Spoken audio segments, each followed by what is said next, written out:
You. Yes, you. You are now here. I know what you're thinking. You're thinking, who the heck are you? Courtney, what happened to your face? Well, we can't answer that question, because, I'm not Courtney. I'm Wilton the Troll, and, I want to welcome you to my new lair. It's not really all that new. New for you guys, because, you don't really get to see this view very often. You got my garage over there. You can see the last time my furnace was, serviced, so it's kind of cool. Maybe you can kind of hear it in the background up there. Do you hear it?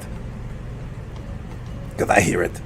But anyway, I want to thank you so much for watching Courtney's Fellowship of Oddballs. And, I hope you have a good rest of your day, or night, whatever time of day you're watching this. And, don't join gangs. Subscribe to Flora from Under a Rock, because that's where you should be. Always. Bye. Hello, I have to find my camera. Somewhere. I'm sorry. I wasn't prepared. I was straight up asleep, everybody. I am really, really, really sorry. Hi, how's everyone doing? This is Courtney, and it's Courtney's Fellowship of Oddballs. And Courtney is on a different, in a different time zone right now, and forgot. It's 2 hours earlier here. So I laid down to take a nap, and the rest is history. Right now, we may have some more people joining me. I'm not positive, but right now I'm here with Brandon, Amy, and Pete. But I'm going to let them introduce themselves to you after I do a little switcheroo, just ladies on top. You know how that goes. We love it. I'm OCD. And we have one more person joining us too. So, all righty. So, Amy, why don't you start and say hey, and we'll go around to Brandon, then Pete, and then Brahma. All right. Hey, everybody. I'm so glad I got to join all these wonderful people again. And I almost missed it as well, falling asleep. So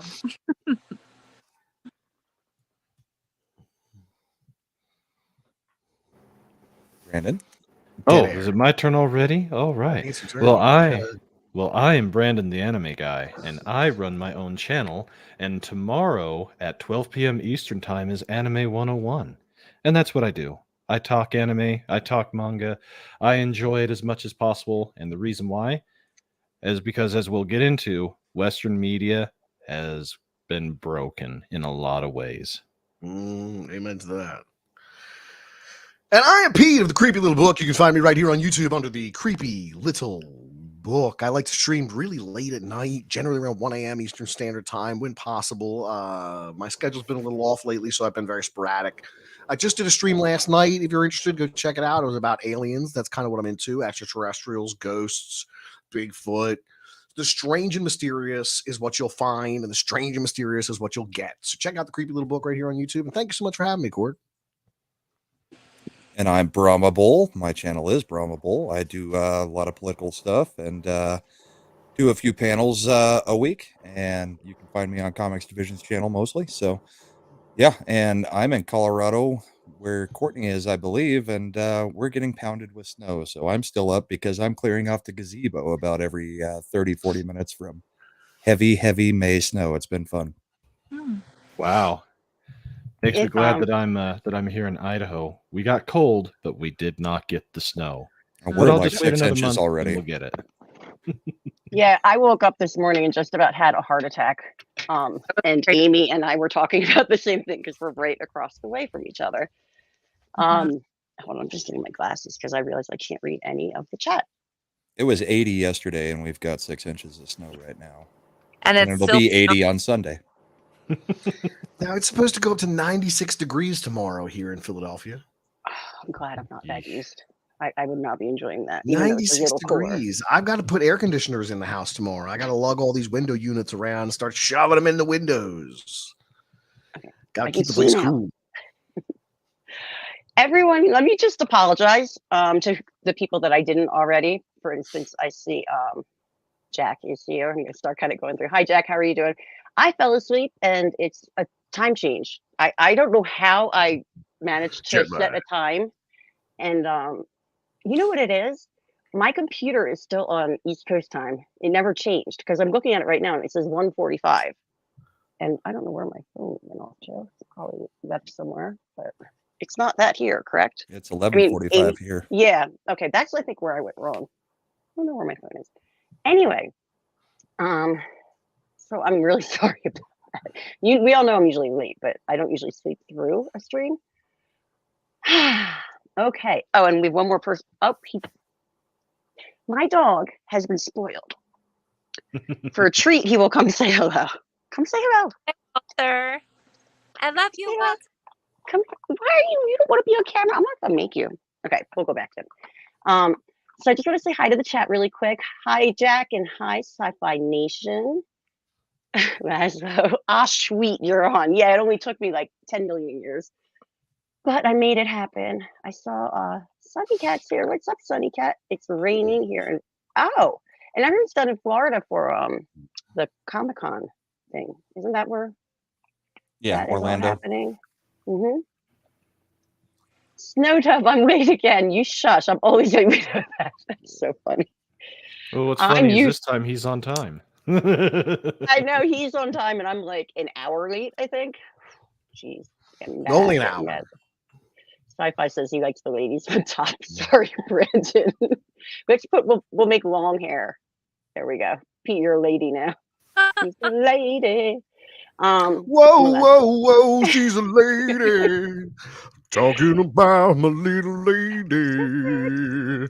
And the lady is mine. Something up for 6 really quick. If I can figure Let's out how. start Tom Jones and me. I will Tom Jones you up, down, and sideways. You're going to be Tom Jones. Don't you dare. That's all right, and I didn't. Gotta love Tom Jones. Tom Jones is what's new, Pussycat? Whoa! Wasn't that Tom Jones? That was Yep, Tom Jones. That was Tom Jones. That was excellent singing, by the way. You could tell I just woke up. I sound like a man. He also I should be had on the bottom. He also had the song called "Sex Bomb." Because he And is it was a bomb. indeed a sex bomb. Tom and his You know what? Jones. I don't even remember I don't even know what he looked like when he was younger. To be honest, like I just think of him as old. Maybe that's what people are going to remember me like anyway. So You're old. Did you just go get your other? He just stole it. Did people see him walk behind me? He just stole his other treat off the table. You are so bad. Your father has ruined you. Brandon, who is here, says the troll. We were just talking about my puppet, and it's very disappointing because I have a puppet now. Like I have an actual puppet to use, and I didn't bring it to Colorado because I didn't know I was going to be here for so long. I thought I was coming here for just under a week, I think, or just over a week. And now I wish I had it here because I was going to do like a big reveal, and I don't know how long I'm going to be here. So we shall see. Missed What's opportunities. Yes, I could have someone mail it, but the woke breaker, what up? What's up, Woke Breaker? Low spec. Oh, I heard that a whole bunch of people yesterday, there was some little technicality, but I heard you got taken down last night too, Low spec. Another one playing video games Comics that I know. Division. Oh Yeah, yeah, happened to me. Comics Division did Happened to a too. bunch It of happened us. to Pete. Pete has never had a violation or anything on his account in like a million years. It's basically everybody live streaming from this corner of YouTube last night. Woke up to find everything privatized. It actually was a time. There was a timestamp in the Twitter message from Team YouTube. It was streams that happened between like a certain hour and ended between a certain hour. So it was like anywhere between like say 9 p.m. to like 3 a.m. Any stream within that window of time got hit with this thing. And some of them actually got pulled down midstream. Yep. That's what I had heard that there were a couple. We were talking about this a little bit backstage. When I'd heard there were a couple that got taken down, they were more they were streams that I could kind of see why, that maybe get a little bit on the like edgy side or something.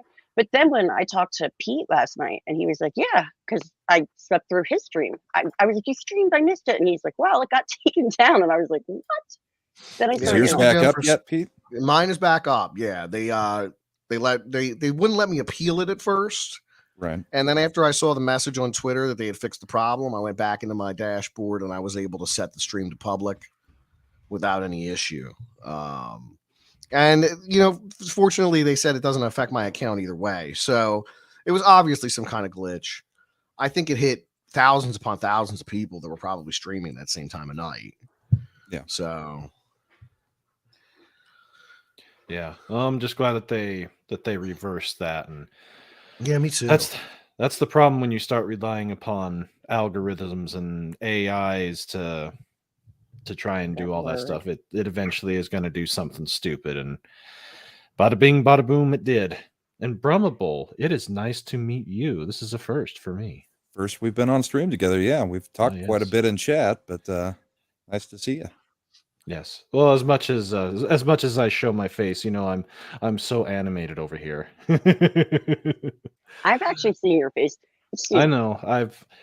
It's one of those things where should I not? Some people I've shown it to, but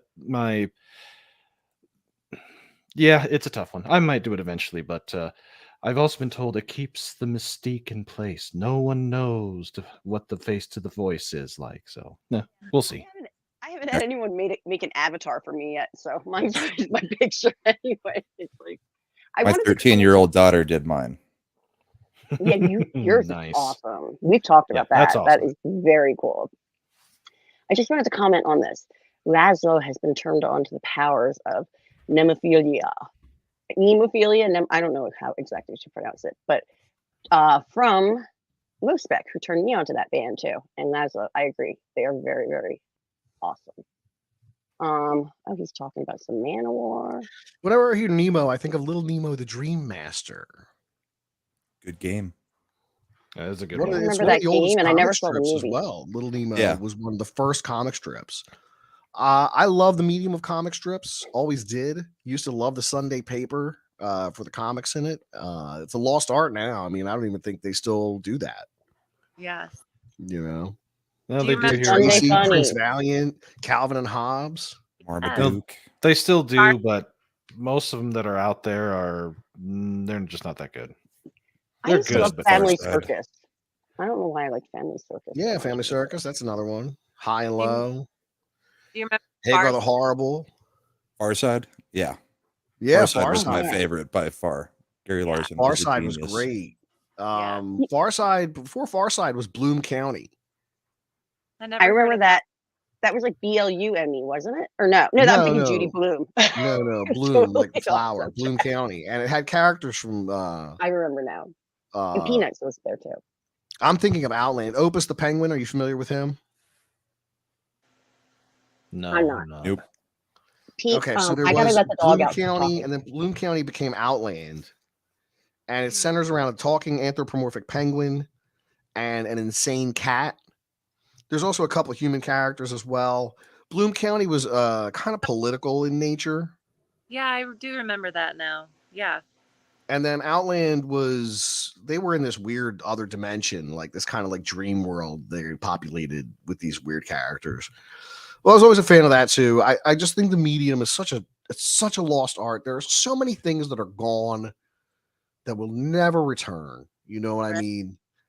But I do have a lot of respect for Bill Waterson, who created Calvin and Hobbes, because he never licensed them out. He never he could make millions if they made a Calvin and Hobbes movie. Mm-hmm. Yeah. But he won't sell out. And you know why? Because he says, I know what Calvin sounds like in my head. I never want to hear it up on the screen. I like that. That's integrity. And that's something that is sorely lacking in a lot of corners. That is so true. Do you remember the cartoon The Tick? Yeah. Oh, yeah, absolutely.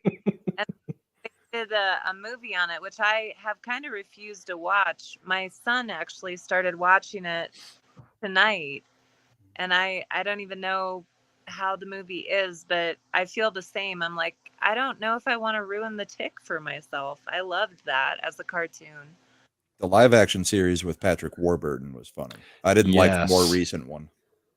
Yeah, Patrick Warburton is The Tick. He was perfect for that. Yeah, absolutely. That's what I think of The Tick. That's who I think of. I love the animated series as well. I thought the Tick animated series was very competent, very well done.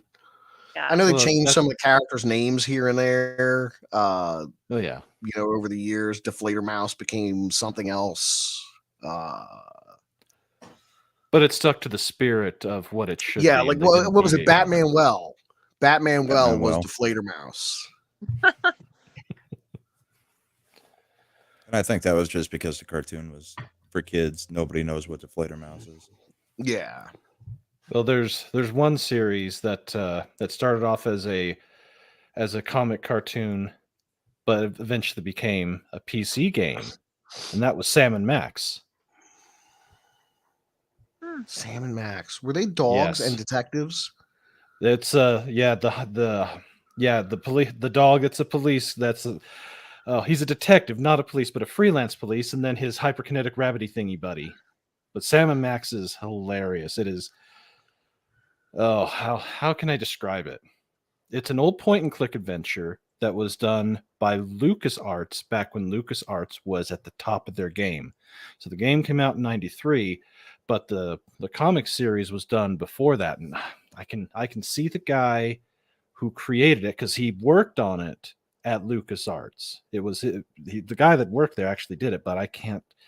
It's going to bug me. I got to find the name. Hold on a sec. Jim did that kind of progression too. It went from video game to cartoon. Yeah, this one also had a one season cartoon series on Fox back in the late 90s. Let's see. Sam and Max Hit the Road. Who wrote it? Oh man, I can.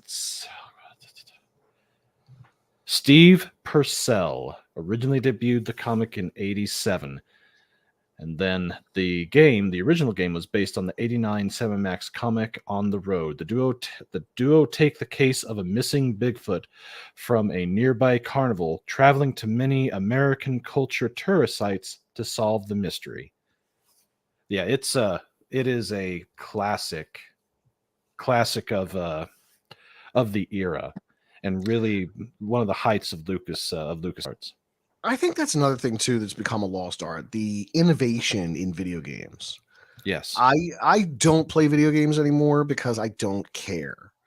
Like, honestly, I was somebody who would come home after work every day, and I would sit down at my PlayStation 1 and play Risk like a nut for hours. Like I was addicted to video games. I used to play Warcraft. I played video games my entire life. But in the last 5-10 years, I just don't care. There's nothing that grabs my attention. I haven't played a game that I really cared to sit. I mean, I played games here and there. Like I played Red Dead Redemption. Okay, it was all right. Yeah. I played Red Dead Redemption 2. Not as good as Red Dead Redemption 1. Or no, Red Dead Redemption 2 is like a sequel. That's like a second sequel, isn't it? It's, from what I remember, it's like a prequel sequel type weirdo thing. I never called played Revolver. Red Dead Revolver. Yeah, Red Dead Revolver was the first one, kinda, and then Redemption, and then 2 is kind of between the two. But yeah, Red Dead Revolver was the first, and then it had its successors that were like spiritual successors, but not actually in line with the series. Red Dead Redemption started a separate series, I think, even though it took the ideas from Red Dead Revolver, if I remember right. Yeah. I like that because it was a Western, and growing up, I used to watch Westerns with my dad. I guess for people of that generation, Westerns were like superhero movies are now. They just churned them out for decades. Yep, they did. So I think that before they mine the death of the comic book industry into the death of these comic book movies, which will eventually occur. I mean, it's going to be like the Westerns did. They'll just stop making them at some point. It's pretty close to there. Maybe it's time. But there's still so many coming out. Well, I haven't. The last one that I actually saw in theater was Spider-Man: No Way Home. But prior to that, the last I can't even remember what the last one was. I did not see Endgame or Infinity War or any of those in the theater. I only just watched Infinity War just during the coof. That just to show how far removed I am from that. Oh wow. I really have no interest in any of the things that Marvel's doing, especially if you look at this fourth phase. It's been with the exception of Spider-Man. A complete and unmitigated disaster. They can call it success all they want because they're still making some money, but they're not making near the money. But that's there are reasons for that dive into things that would take forever to talk about. If you would have told me at 14 years old that there would be a Moon Knight TV series, the excitement I would have for something like that will be palpable. And I can't even tell you I've watched a minute of it yet. Like, I'm waiting for it to end to see if it's worth watching. Well, if they told you that Moon Knight would appear for about 18 minutes out of 7 or 8 episodes, would you have still been excited? Because that's what happened. That's the problem, man. That's the problem. Yeah. Western entertainment is toast. It's just toast. It really is. I see you, Boston. Hi, Walter. Walter, sorry, I had to get his paws, and now I'm like all out of breath, and my nose is bright red. It's cold out. Walter, say hello. Say hello. Hi, Walter. I don't like the snow either. He peed off the deck. Like 2 paws off the deck. So his sweater didn't get very wet, which was awesome. My dogs were assholes. They walked directly to my grill and peed all over it because it's right next to the door. Yeah. That's he's pretty good about not peeing on the deck here. But he if it's like really, like when I lived here before, if it's really, really snowy, we used to have to literally like shovel like a trail through the backyard. So by the end of winter, it would be like a big maze or whatnot. Sometimes he would just not have it anymore, and he'd start to go like right on the edge of the deck there. But this is called, I was on the East Coast for a long time, and now I'm at a high altitude, and I can't breathe. I'm going to sound like the heavy breather now. It's tough to make that altitude adjustment. Well, with where I live, it's right at about 4,400 feet. And if I go to Texas, I can breathe pretty well as long as I'm not suffering with allergies and crap like that. But if I was to go to, go to Colorado or even just to Ouray, I about die just walking for a few feet. And it's only just a few more thousand feet up, but man, that makes a big difference. Yeah, the first couple of days I was here, I didn't think it was going to affect me, but after being gone for that long, I was just like, I live at about 7,600, and I do my alcohol training at 76. So then I can go to sea level and no problem. Well, that explains the snow. You're up 7,600 feet. Of course, you're gonna get snow. I'm not in the mountains though. We're at the base of Pikes Peak. I mean, it's another 7,000 feet higher. Yeah, Pikes Peak I think is 14, right? Yep, it's a 14.4 or something. Yeah.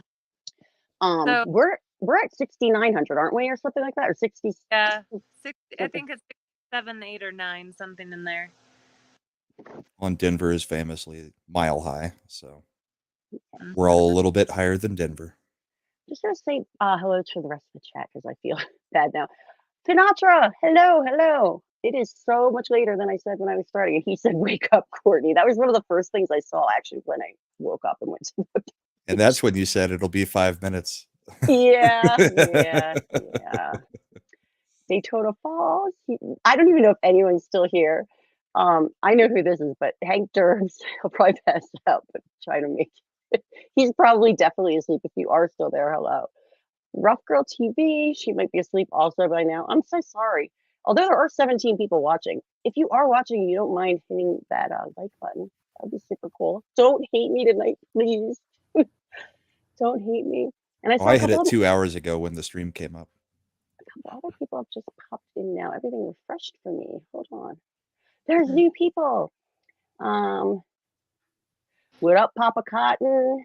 Papa Cotton, lay your wisdom down on us. Wookie. He's always going to be the Wook to me. Stan Zoltan, hello again. You know what? I fell asleep when I was watching you earlier. You were playing video games, so that's not meaning you were boring, Stan Zoltan. But that's how long I slept for. To give you an idea. Sunny Cat's eating fancy ice cream. Dr. Foreman, hello. I haven't talked to you forever. It's so good to see you. We have Glynis B here. How are you doing? Did I say hi to Awesome One? If not, hello, Awesome One. He's in the hills, but it's pretty flat here. You're in Colorado too. I want to say. Is he? I think we had that conversation before, but I just want to see if Phil's here. Hey Phil. They're talking to each other. They're talking about your drinking, promise, the training. So yeah, he's there as well. Oh, Sad Boy's here. What's up? I lived in Kill Hill Park, Colorado Springs for a bit. Aha! I was almost gonna move to Colorado Springs actually, and I know some people there. You know me Anyway. there. I didn't know what you wanted to say. TWT Oh, it's already been content. said many times. So Okay, well, doesn't I was matter at this that's point. who I was referring to. Someone from Colorado Springs. TGWG. Oh my God, I'm about to like call you a Ninja Turtle. Content. It's good to see you. Maybe I had read this right above it. Another monster. How are you doing, guys? Thank you so much for like staying around or just showing up or whatever. Deleted scenes. Hey, deleted scenes. What's going My on? dog who's now licking his butt on the bed.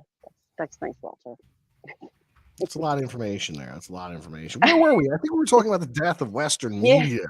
You can go back to that yes. because I think I got the whole chat. Is It's just anybody although planning on they- seeing Top Gun? I don't From even care your- about Top Gun, but I haven't seen Yeah. the first one since I was a kid. So like, I think the cinematography is going to be Yeah. crazy So- good. I think yeah, it'll the- just be an experience, are they especially in flying like on the IMAX. planes or is it CGI? They no, they're have planes. yeah, No. they've got the 2-seater planes, and they have the actor in one of the seats, and they're shooting the view of just the actor and not showing the actual pilot, but it is all actual flying, is what I've been told. Hey, Jedi Bill. Yeah, my wife really wants to see it. I just have no interest. I don't Maybe really. 2 years ago it would have been fine, but Well, that was when it was finished. Was 2 years ago. yeah. I just he's crazy, so I can't take him real seriously. That's true. It is Tom Cruise, Yeah. Yeah. better or I worse. can't stand Tom Cruise. Like if he could have just stayed in Cocktails the movie, I would have been happy. With Elizabeth Right. Shue. Yes. Well, I have a certain. I don't really particularly love that movie, but there's a law they talk about in that movie, and yeah, that might be a family name somehow. I'm not doxing too much because it's not my name. But anyway, he was selling yayo. Speaking of snow, in their hood. Okay, I think I said hello to all of you chatsters. Thank you, Dr. Clauses. You can all tell, I think, that I just woke up because I'm like, am I going to see Top Gun 2 if they have another Hello, bromance Dr. Corbin scene? Colossus. How do you do? They don't have a bromance scene. It's got 2 chicks high-fiving during the volleyball game, I think. I was just going to ask, did anyone see it? He said hi in the chat, and I just missed Yeah. it earlier. But hello, I Jedi. did. Yeah, I did say hi. Oh, I just saw this hail, but hello, Jedi Bill. I saw him up at the top. And how did I miss Mo? Hey, Maurice. Sorry. He just came in. MSG Maurice Spin Gaming, but he's Mo to me always. And I will try again like last time, Mo. Wink, wink. Okay. Continuing on. If you were, I didn't mean to interrupt. If you guys was. Okay. Oh, did anyone see Top Gun 2? That's what I wanted to ask. It's not out until I Not think out yet. Tuesday. Oh, it's not. Yeah. So people just saw the This next week. trailers. That's Yeah, the what they trailer. were talking about. I like when I first heard about it, I was like, I would never, ever, ever go see that because I was like really like sad that they had remade that movie. But then I found out it's a part 2, actually, right? Yeah. So it's a little bit different. I still probably won't see it because I really don't like Tom. Well, I'll probably end up seeing it. I don't go through with it, so I don't like Tom Cruise either. There are good movies he's in. We had this discussion the other night on another channel. Like Rain Man, he's in good movies. I just don't like him, I think is my thing. What's your opinion on it, Amy? I loved him until I learned so much about him, and then it was it's like finding out what hot dogs are made of. They're made of deliciousness. Yeah. or if you're What are you talking about, Amy? from Pennsylvania, Scrapple. Once you find out what's in Scrapple. I love Scrapple. I love it. I put ketchup on it. I need it too. In Steamboat, they have this lovely little cabin that is a Scientology church. And I think about him every time I drive by it. I can't help it. I do too. You're talking about the one behind the space station, right? I saw some little lonely man out there painstakingly had like a Kleenex, and he was cleaning the panes of the window, and I was like, I bet he's being punished or something. You know that Well, when the house great directly alien across Xenu from it? comes back, it'll be well for him.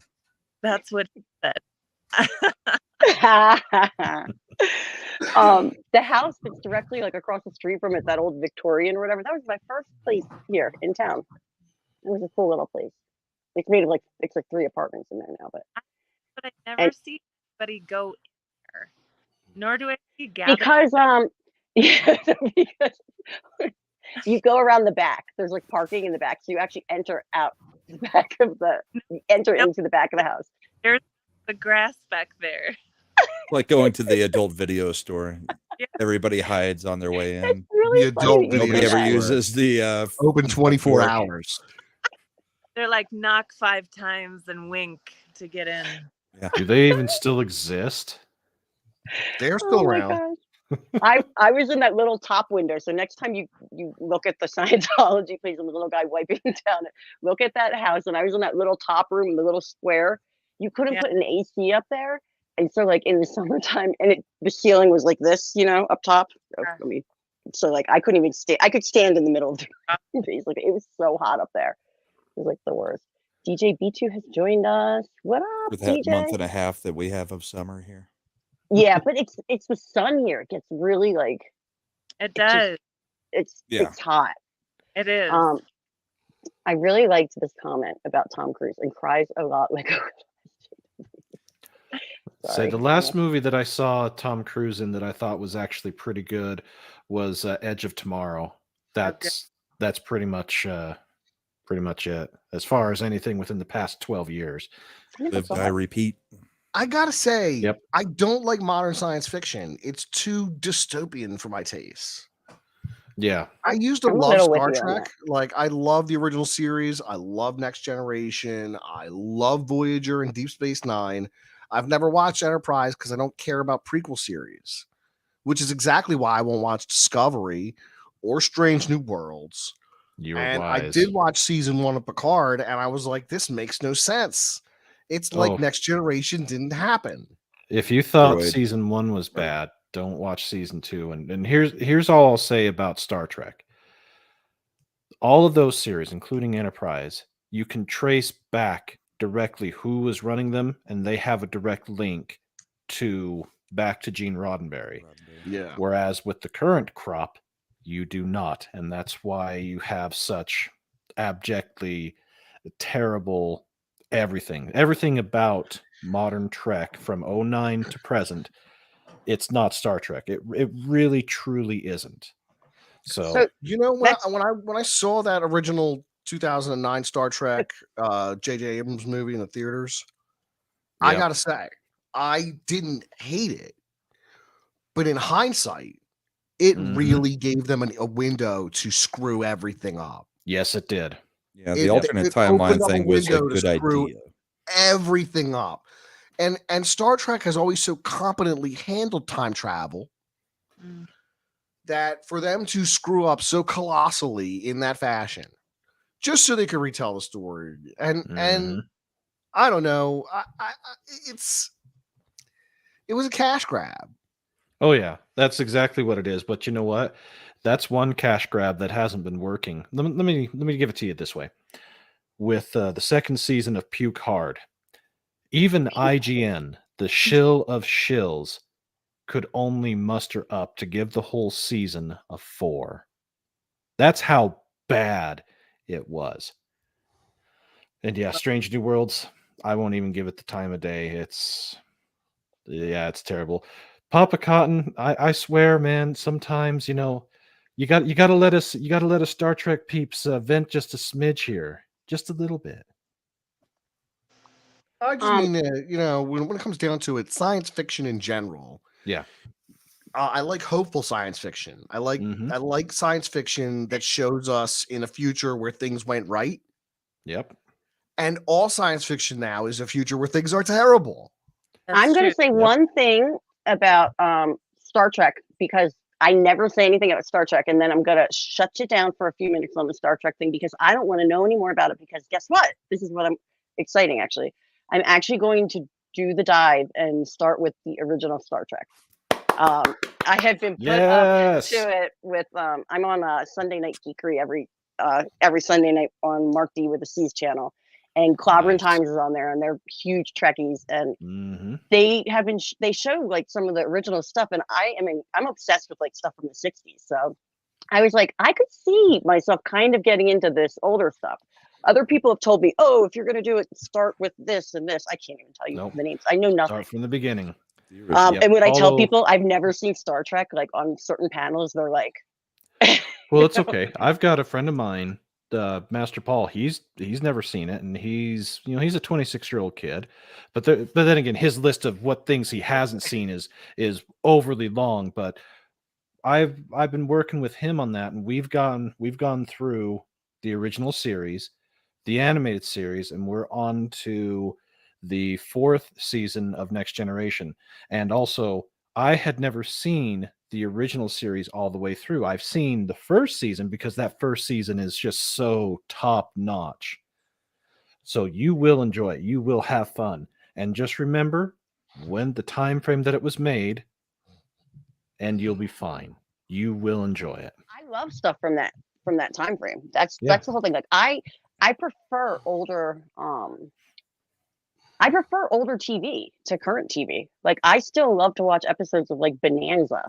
Well, like Bonanza's one of my favorites. Because they were not trying to push an agenda with television back in the day, or the agenda they were trying to push was at least a cohesive one to keep a nation together, not this nonsense we have now that keeps everybody divided. Absolutely. Yeah, the cop shows were better. The cop shows were definitely way better. The mystery shows, you talk about sci-fi, go into the Outer Limits and go into the Twilight Zone. They're fantastic. I love it. Remember In the Heat of the Night?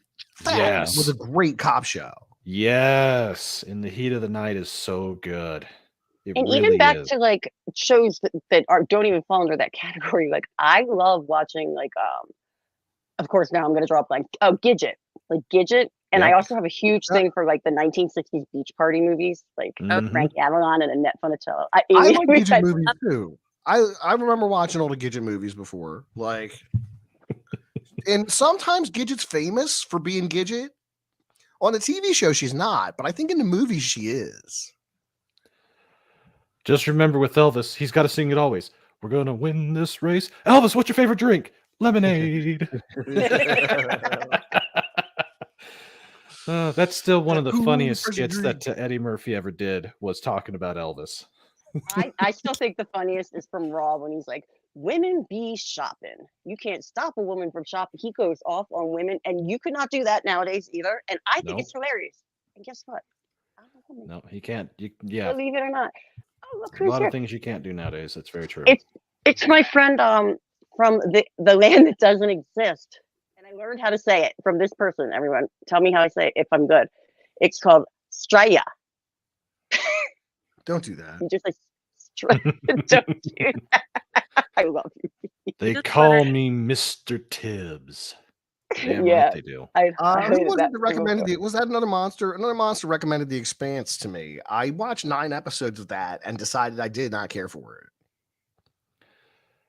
A lot of people I think the first 2 or 3 seasons, and then it falls off. But I watched 9 I haven't gotten to watch it yet. I was like, do not care for this. Not what I'm looking for. Not hopeful enough for me. I like the Orville. That's kind of hopeful. Oh, I love the Orville. That's an exception.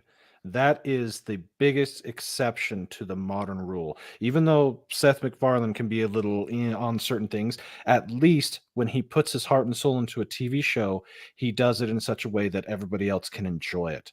The Orville, Star Trek. Yeah. It's a Star Trek satire that's doing better Star Trek than Star Trek does. Oh yeah, he's doing way better Star Trek than Star Trek. And what makes it even better, that none of these Star Treks could survive on actual television, and that's why they absolutely couldn't. That's been proven. But the first season of Orville was all right. I take it back. It was really good. but it had a lot more of that Seth MacFarlane Family Guy humor in it. But once that got toned back just a notch or two, it took off. That second season was absolutely phenomenal. I cannot wait for the third season. And I saw a little blurb that one of the channels on YouTube did, and he was interviewing Seth MacFarlane, and he's hoping that if he gets enough response, he'll get a fourth season. So if it's good, we gotta support it. So Okay, Papa, what do you want us to talk about? No, well, I just want to comment on this really quick. No, he's the Woke Breaker says nobody likes the old school Donna Reed, My Three Sons, Patty Duke. That was going to be the other old type of TV stuff that I was going to. Yeah, I like that old stuff too. I used to watch this channel called Antenna TV, and they had straight up like the Dean Martin show. What about and Burns and Allen? They play Burns and Allen every day at like 6 a.m. I'd be up Amy, there. just speak over him. What are you going to say, Amy? She gave you a look, Pete.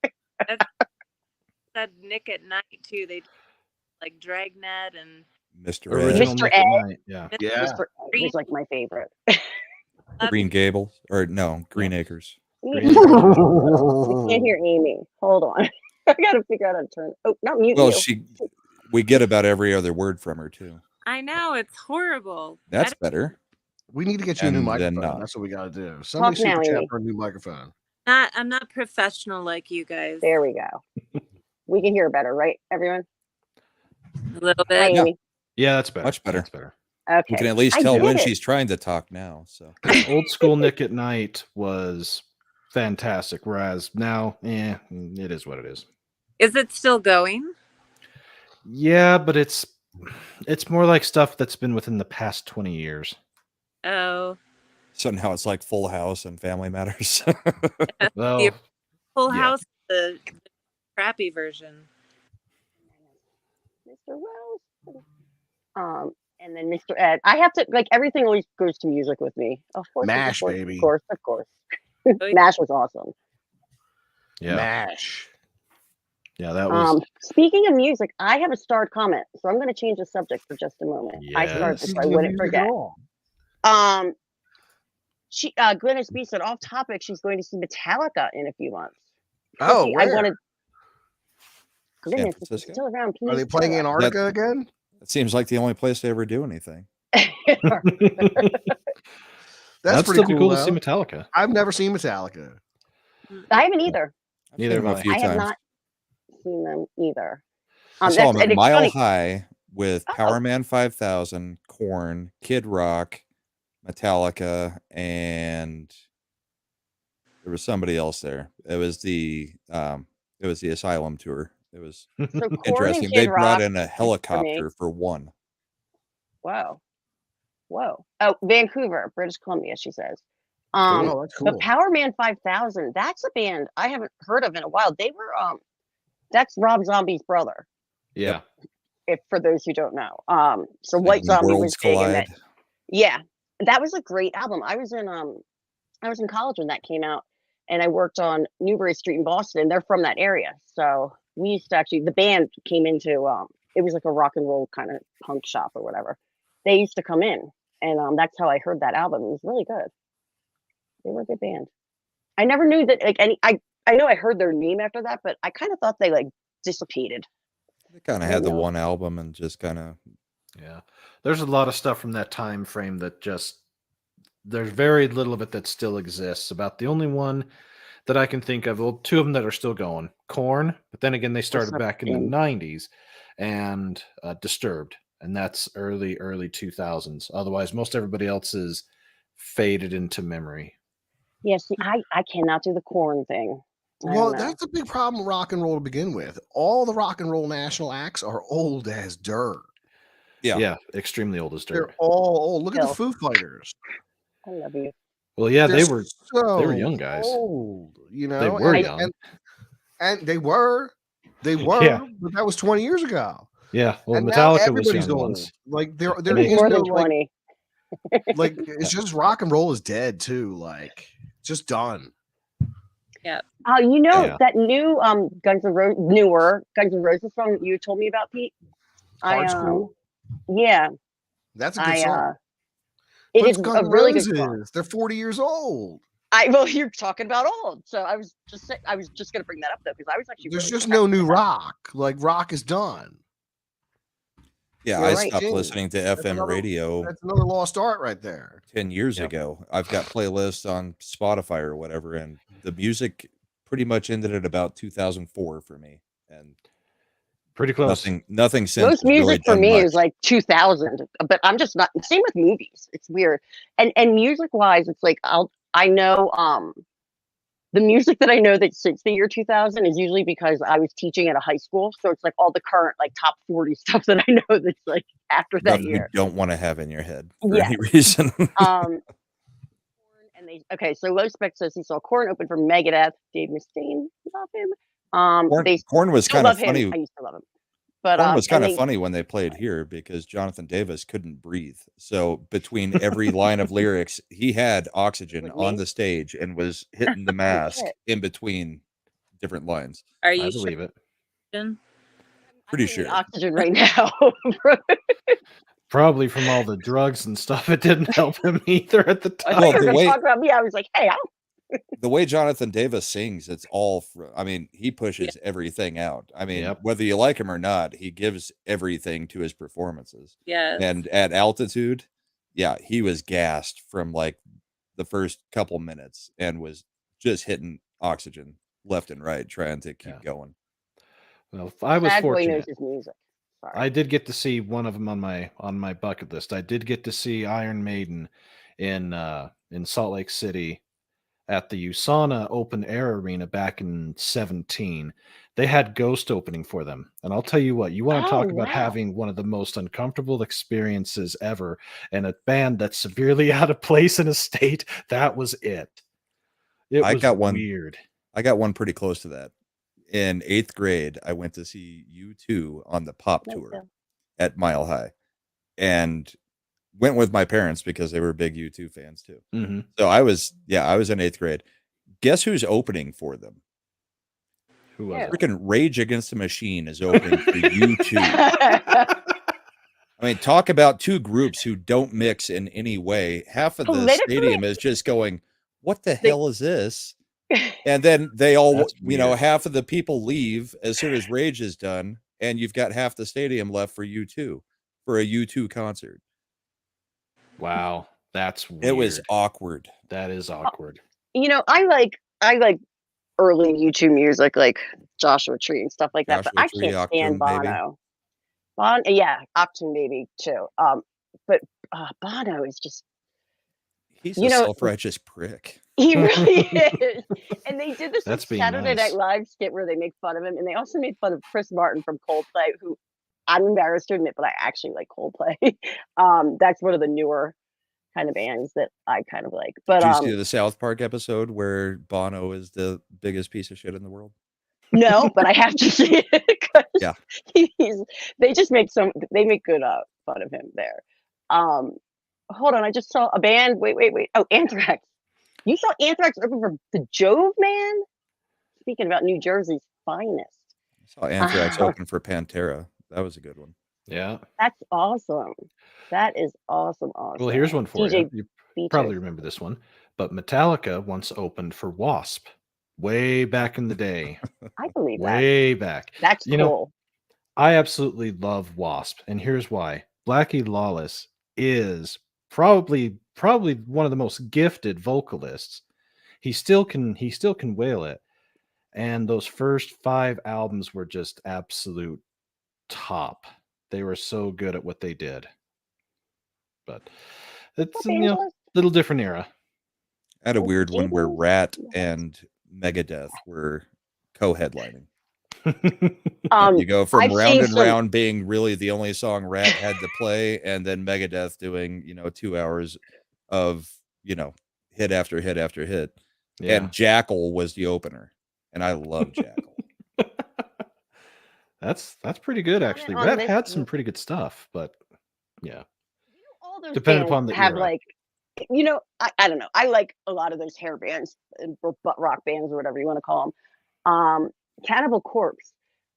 I was hanging out with someone, and this is totally random, but I was in Quebec City Quebec City, in Montreal, and I wasn't allowed in any store. This is like the year probably 1994. And I thought it was because this person who was like that I had met up in the square there. I was like this punk rock chick. He was wearing a Cannibal Corpse shirt. I thought it was because of his shirt. No, they weren't letting me in because I had pink hair. Totally random story, but I was not allowed into places in Quebec City in the 90s because of having pink hair. That just made me think about that. Wow. I just saw Clobby. Clobby, I was just talking about you. I was just telling everybody that I'm going to start watching Star Trek. But we're not going back on the Star Trek conversation because some people in the chat weren't liking it. But it's good to see you. Thanks for coming.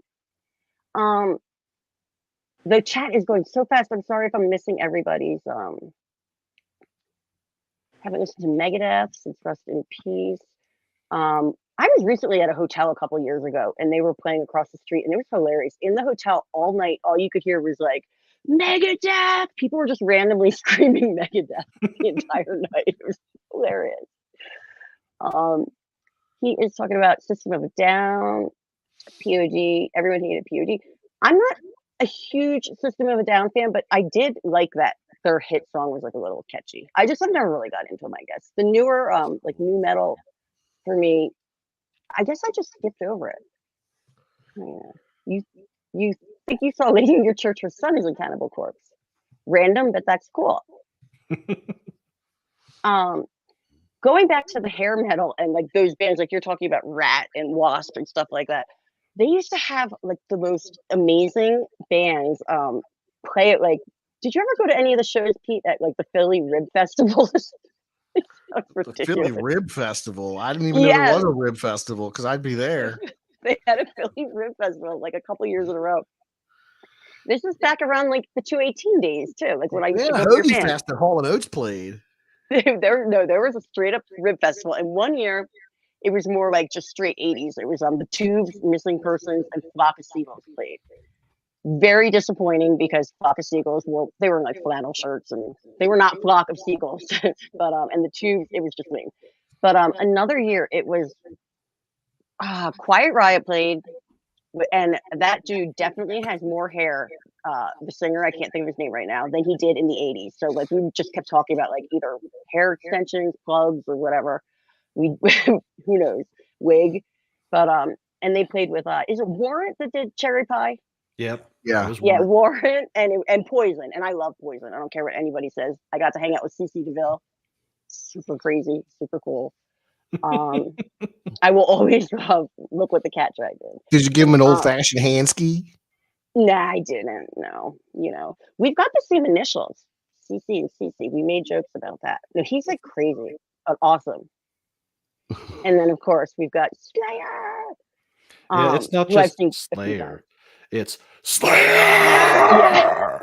You would always hear that randomly. It's kind of like hearing someone yell out Freebird at a show or something. Pretty much. At like metal shows or like other shows, you'd randomly hear like Slayer, even if they weren't playing. No, the song that you mentioned, "Look What the Cat Dragged," that is pretty much their probably the best and the most anthemic for me. So, I love I'm gonna get my bands confused. If I do, I apologize. But it's because now I just had a total brain fart. We're talking about Poison. Talk Dirty to Me. That's Poison, right? Yep, that's Poison. Okay, I was gonna say Pour Some Sugar on Me, but that's Def Leppard. That's Def Leppard. I was getting a little confused. Yeah. One-armed drummer. Yep. Yes, I got to see Def Leppard at Live 8. They called it. And I was also at Live Aid, by the way, in the 80s. I just don't remember much from that, but I got to see both of those. You were there, but you don't remember. I was a little girl. I was like 6 years old, I think. I remember a million people, which I now know was right in front of the art museum area in Philadelphia. But I was a kid. I mean, I just remember like my mom put a blanket down on the street, but there were just people everywhere. That's basically what I remember. You really got to respect Def Leppard for sticking with that drummer after the accident. Yeah. They could have gone with anybody, and they let him relearn how to play drums with one arm and his 2 feet. Oh, Gary was sharing his band Cohen's Ghost. I didn't catch that. I'll have to ask him about that. Very dreamy rock.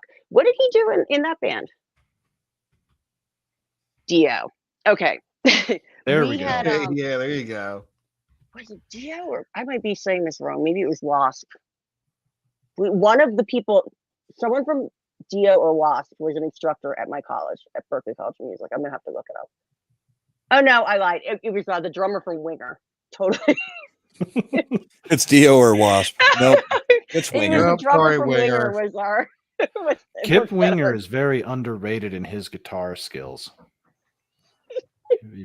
But as far as the rest of it goes, yeah, it's it's He's Winger. no Nuno Thank you for laughing Betancourt. with me or at me. Oh my god, this is funny. What is 9 arms and stuff?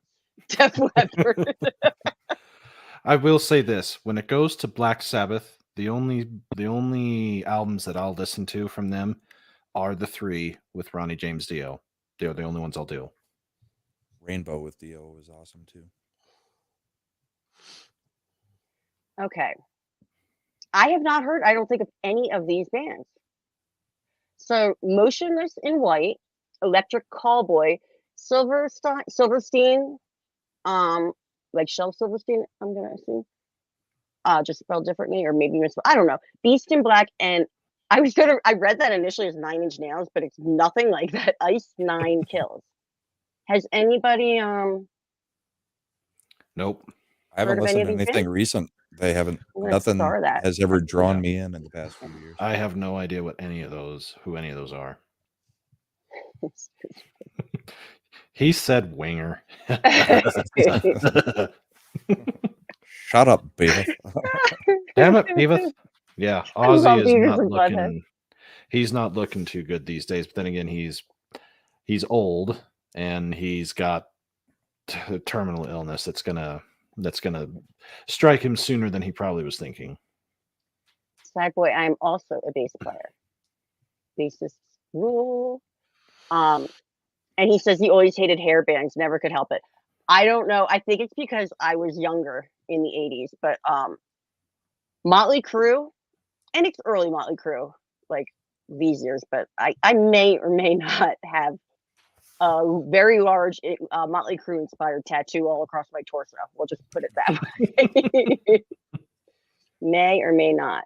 I do have I think one of my things of me playing bass, though. I know most people have seen this, but it's my avatar. I have to make myself big. But people that haven't seen it usually can't believe it's me. They still can't see it, probably. I gotta find the picture. But this little blonde thing in the back, I'll find the picture. Don't worry. Yeah, I can see it. That was me. Ooh, whoa! I'm yeah. I'll have to show you how to take the picture and make it your whole box as opposed to just the bubble. Well, I think I have it. I'll find it and show it to you guys briefly. But that was actually, you guys were talking about Metallica earlier. That was me playing in a band, an old punk band. They're still around though, called Fang.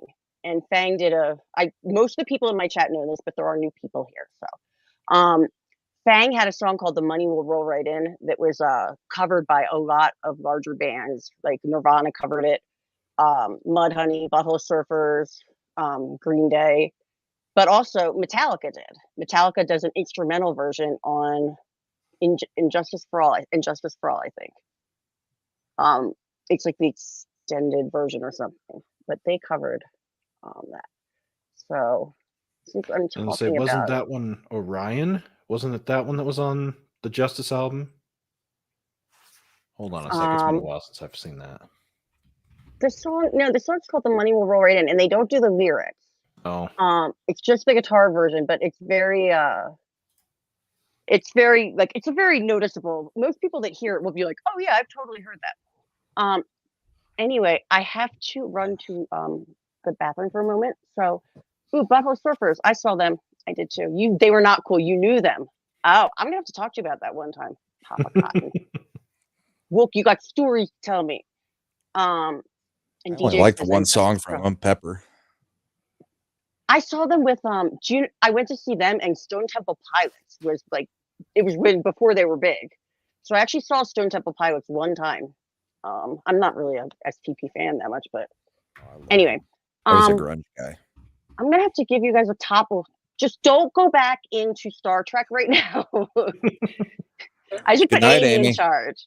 Really? Amy has to go. Good night, Amy. I have to go. Poor Jax woke up and he's like breaking out in hives. It looks like I am too. So I've got to go tend to the child, but love you I hope all. he feels better. I love you too. All right. See ya. Poor See you Chad. guys. Good night. Bye. Have a good Bye night. bye. Thanks for coming, Amy. All right, I'm leaving the boys for just a moment. I will be fast. All right. What was you guys' Don't get take me in on trouble. grunge? Because I was a grunge guy. I went to high school in the 90s, so Alice in Chains, STP, you know, Soundgarden, all those guys. I like some They of that were stuff when what I was was younger. big when I was there. Yeah, all of that was still going when I was in high school. But then again, where I went to high school was right on the border of Washington and Idaho, so I was pretty close enough to the epicenter of all that. I had a schoolmate of mine tell me that he thought that that Alice in Chains would be bigger than Metallica in another year or two, and that didn't work out. They continued. They might have. Well, Soundgarden was. I always liked Soundgarden, but difficulties put within them all at- that cause problems. I would have put them at about 5th on the list of the grunge gods. But if I had to choose, Stone Temple Pilots. Yeah, I really liked their first album. It was really good. Yeah. You were saying you kind of liked them, grunge, or I kind of like some of that stuff when I was younger. It led me into punk rock, which is really more my forte. So like, yeah, I had Pearl Jam records and I had Nirvana records, but it was really stuff like the Ramones and the Clash and the Misfits that would get me into stuff like the Exploited and GBH and Discharge, and down the rabbit hole of like different punk rock bands. And that's still like really what I listen to, just old punk. A lot of it was very predictive of the terrible, awful future we live in. I'll tell you that much. Yep. yeah. This I will be listened to songs from blasphemy. 20 years ago that are like, no hope, no future, and I'm like, oh, here we are. Yeah, this would be blasphemous to you, but the only punk I really listened to, besides some of the older stuff like the Ramones on classic rock type stuff, was like Love the Ramones. Green Day early, semi-punk, The Offspring semi-punk early, and Rancid. So I love Rancid. I think just Rancid didn't do is a one of the lot greatest of bands punk. that ever was, man. I love Rancid. I love Soho, Time Bomb, yeah. Like I have every Rancid album. Like as soon as they put one out, I gotta buy it up. Like their last self-titled one was really good too. But they're just amazing. I love Rancid. I always enjoyed them. I just didn't get much into the rest of the scene. Yeah, I got into it hardcore, man. I used to have a 2-foot red mohawk and I sang in a band and it was just ridiculous. The whole lifestyle was ridiculous. Well, it's weird how we branch off. I'm not back yet, but we different- may listen to your music when I come back. Okay, continue. Oh, It's weird how we kind of branch off into music from whatever gets you into it, and then suddenly you branch off into, a lot of people have their favorites. So, some people go into punk, some people go into metal, some people go into grunge. I mean, and then those genres, kind of roll up and die at some point, and you got to find 80s something else alternative. that, or continue with the things you always loved. I mean, it's music is interesting that way. Here's what I'll say about the Clash. Radio Clash Live. There's a version that they do that is on YouTube that is by far the best version of that song out there.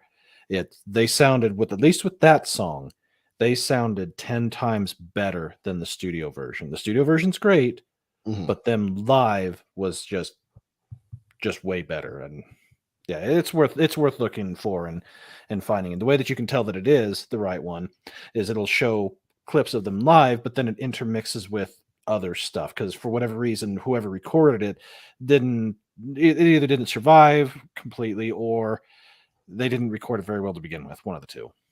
Probably a combination of both. Yeah. Considering the time period. I was thinking about it, about modern music. The last band I can remember actually liking out of the new modern rock would have been Shinedown, I guess. I mean, that's how long it's been since I've listened to FM radio. There's this kid Shinedown's been for a while.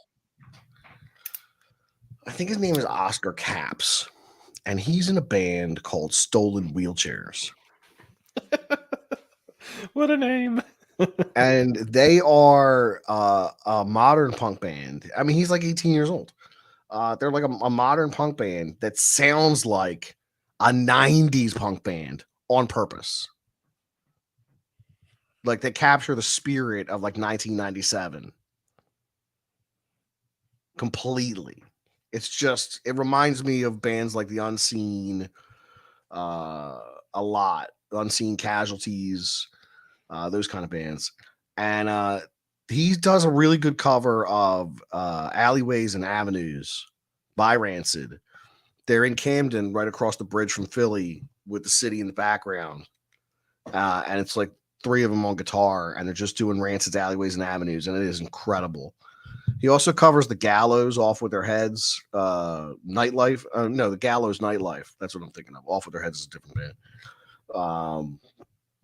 But yeah, like this stuff's so niche. Like that's I really like nobody's like people have generally not heard of half this shit I'm talking about. So I don't really get into it too much because it's just it's old. It's old and it's like I got Dropkick Murphys on vinyl from 25 years ago. You know what I mean? Like I saw them for $5 at a condemned building the first time I saw the Dropkick Murphys with their original singer. With their original singer. Too. I've actually got my favorite band of all time directly behind me in the bar. I've got all their signatures on it. See who remembers these guys, because they were a 90s band, the Toadies. Oh, okay. They were a Texas band, and they almost exclusively tour Texas still. I mean, they've made a whole career out of just touring Texas over and over and over. They'll occasionally go out, but Possum Kingdom, that's the one I'm thinking. Tyler, yeah, I mean Possum Kingdom was the big one, but Tyler, Dollskin, a whole bunch of stuff from them. I've seen them probably 5 or 6 times, and they're amazing every time. There's actually a documentary on YouTube about the making of their first album, Rubberneck, and yeah. It's hour and 15 minutes of worthwhile time spent. I see that Papa Cotton says that Ghost resonates with every Catholic bone in his body. Well, that was a different experience seeing them. It was really weird seeing them where I saw them. Had I been in any other state, it probably would have been a little easier, but it was weird seeing them in Utah. So that's just me. What was the best live show you guys have seen? Danzig. Well, I haven't seen a whole ton of them, so I have to stick with Iron Maiden. Although I will say this. I did see Styx live about 7 years ago, and they played one of their older albums in entirety, and they rock a hell of a lot harder now than they did then, that's for sure. But it's just where I live, we don't get a whole ton of live stuff, and when we do, I either have to shuttle down to Salt Lake or to Boise. We just don't get a ton of stuff here. So do they have a new lead singer, or is Tommy Shaw doing it, or who's the one guy that's from what I remember, the one guy that did Mr. Roboto, the piano player, I think Young? He got booted, and then their lead guitarist has been doing the main singing primarily ever since. So yeah, he was in a band with Nugent. Damn Yankees. Can you high enough? Nuge. Yeah. Can you take me high enough? I came right in time. One of the first supposed super bands, because Nugent and Shaw were in it.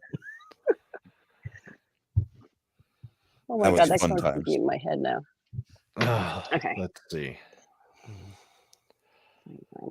The most fun I ever had in a mosh pit was Pantera Static X. Oh, that was a crazy mosh pit. I saw Danzig probably in, I want to say 2008, maybe 2009. and it was a whole Danzig set, and then he finished, and he walked off stage. And then everybody's chanting for an encore, Then Doyle von Frankenstein from the Misfits comes out. Then Danzig comes back out. And they did 45 minutes of Misfits songs. What? That would have been so cool. That's crazy. Yeah, it was sick. Guys, I'm dealing with just a little something going on here. It's not a big deal, but Pete has he used to be in a couple here. Let me I even put on my Motorhead shirt to get in the mood. That 70s rock fan would be proud. Pete has a couple bands that he was in. I used to book bands of his in the 20s. We can get into that another time. But this one band is I never booked. They were after. This is last year's youth, Pete. 1920s? Back when I was in my 20s. Back in the roaring 20s. All the flappers were all over me. Yeah, we were doing the Charleston, eh? Anyway, I had him pull up band, and I'm going to share the screen while I just take care of something. Will you make it big? Like, make it big, Peter. There you go. And you guys, I am like, this band blows me away. Female drummer. You can talk about it for a second before you play it, or whatever you want, or just go into it. But I'll be right back. Enjoy this, though. All right, well, here we go. This is Battle Hymn by a little band I was in called Last Year's Youth. There's a 4-piece ensemble. So we had a guitar, a bassist, a drummer, and a vocalist. Nothing too fancy, but I think we were able to put something together pretty good. So I stitched together this video one night and posted it up on my YouTube channel. And here it is.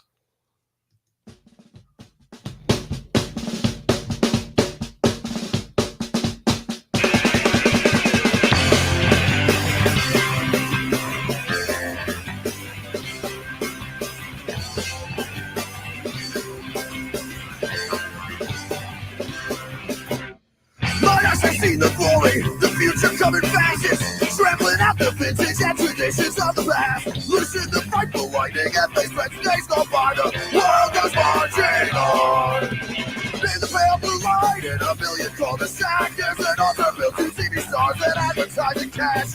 Flow of information is controlled by vice hands. The world goes marching on. Left, right on the fence, in the end we're all the same. Though you form your own opinions, don't get caught in every game. Glory, hallelujah, and red rockets glow. Save us from ourselves.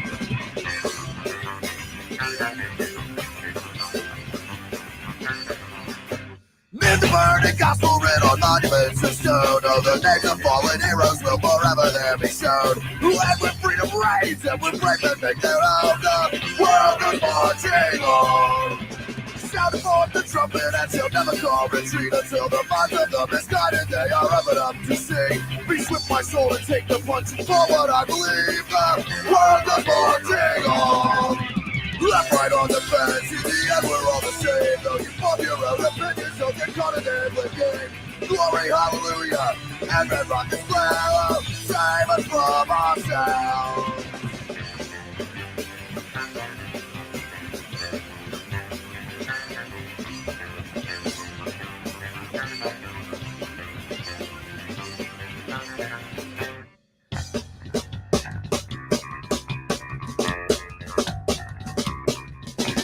In the ash of conflagration poured across the sea, through the seeds of all the chaos in this modern world we see. Christ died to make us holy, Luke's died to make men free. The world goes marching on. Left, right on the fence, in the end we're all the same. Though you form your own opinions, don't get caught in every game.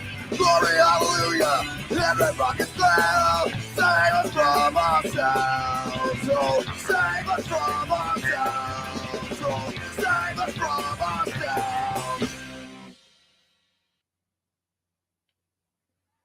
Yep, pretty much. A lot of people are asking for this one, so we're going to give it to you. We haven't done it in a while. I mean, everything was great except for the singer.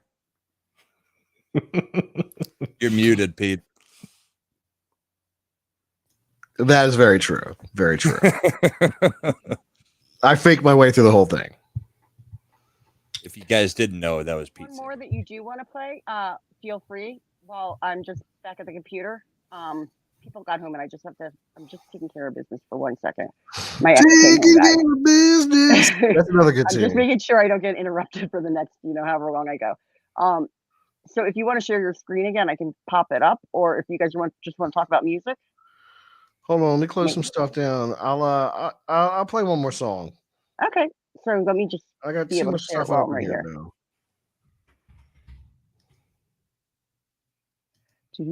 Okay, in the meantime, topic? How long you need, I'm going to Pete? start to rap if you don't hurry up. No. Hold on, I'm just opening it up now. Yep, that'll make him go faster. Yeah, I will. So here's a story about a guy named Creepy Pete. Okay, I gotta share my entire screen. Share my system audio. There we go. I'll jam to this while I'm. Hold on, but I got to do this then, right?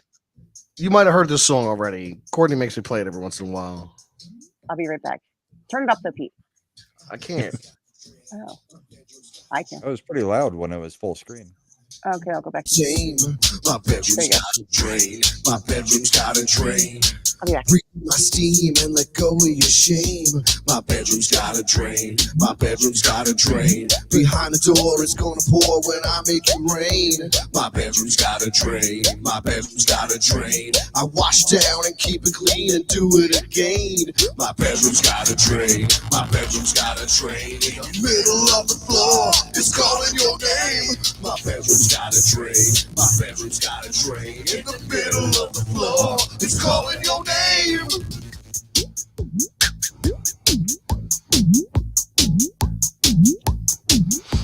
My bedroom's got a drain. My bedroom's got a drain.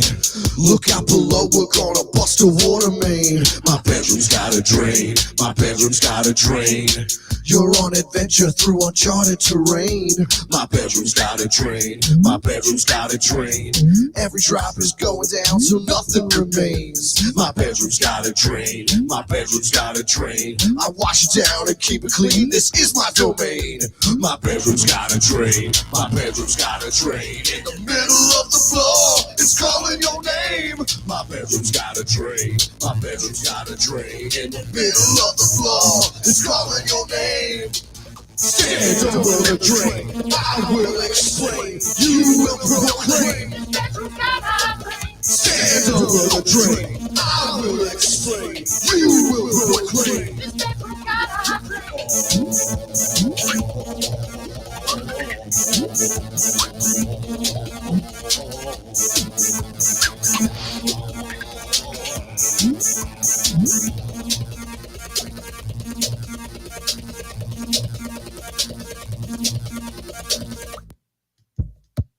Okay, that was My Bedroom's Got a Drain. I was trying so hard to get back into it.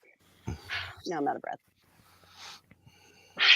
Pete, will you do me a favor in the background? Would you call my phone because I still can't find it? Thank you. Yeah, no problem. Sorry about that, guys. I can't find it. Courtney, that's okay. I need to get myself to bed, so I appreciate you inviting me on tonight and getting to talk to everybody here and to talk about some things I don't get to talk about very often, which is my love of music and metal and 80s alternative classics and of course Star Trek. Yes, Papa Cotton, I love Star Trek. Now that I've said that, you enjoy it, and you want to tell us about your channel really quick? Yes, I am Brandon the Anime Guy. You can find my channel just by typing that in. I do have a show coming up at 12 p.m. Eastern Time, 9 a.m. for you West Coast people, and I'm going to have Pablo from Midnight's Edge and Espanol on, and we're going to be talking two of his favorite 2000s animes. So it'll be a lot of fun, and yeah. And yes, you Papa Cotton. I see you there. It's always good to see you. So thank you, Courtney. I appreciate it greatly. And Brahma Bull and Pete, always a pleasure. Good talking to you, man. Thank you so much for joining and for bailing me out of my swooping through The most Oh, part. you're so Just welcome. kidding. Yeah, anything that you need from me, just let me know. And you all have yourself a wonderful night, and hopefully to see you in a few hours. So take care, everybody. Alrighty. Bye, Brandon. Pete, I heard my phone. It's out there somewhere. Will you call it one more time? Hi, Mo. Yeah, I'm calling it again. Okay, thank you. I'm going to mute here.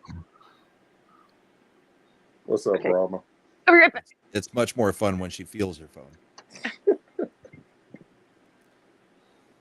Hey, Maurice, how are you?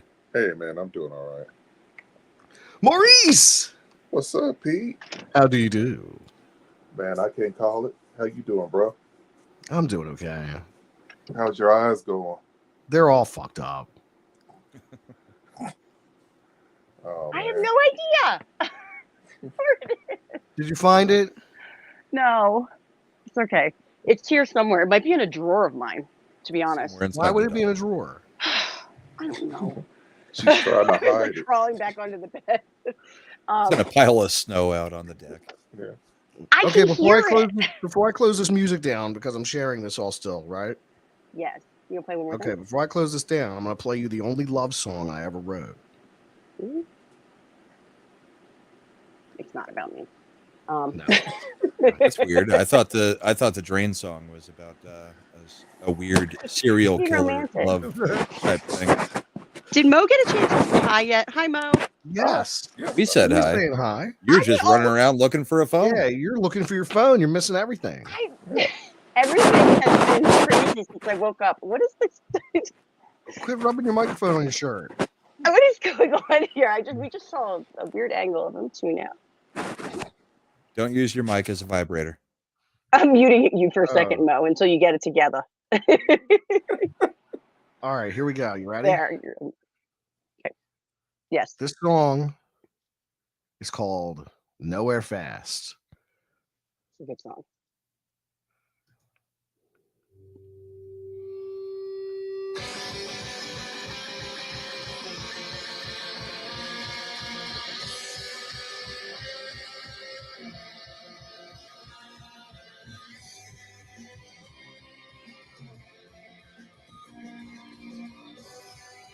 Audio is very quiet.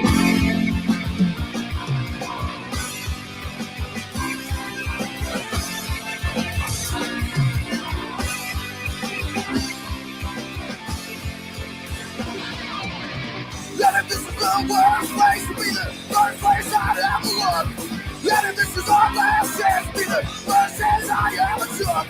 Let if this is our last dance before we run out of chapters in this book. Give it one more try. Don't even ask why.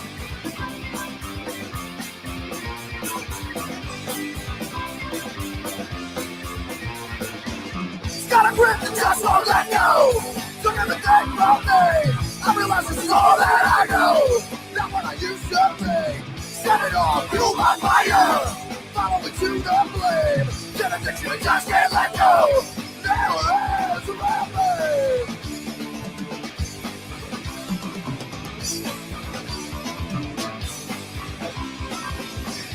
Where's your passion at? Where's the fire in your eyes? If you're honest in it. Why waste time with this disguise? I don't leave it a minute. Not at one time, I believe the lies.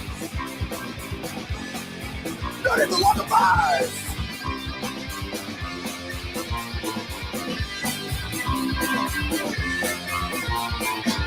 Gotta quit, the just won't let go. Took everything from me. I realize this is all that I know. Not what I used to be. Set it off, fuel my fire. Follow it to the flame. Get addiction and just can't let go. There it is around me.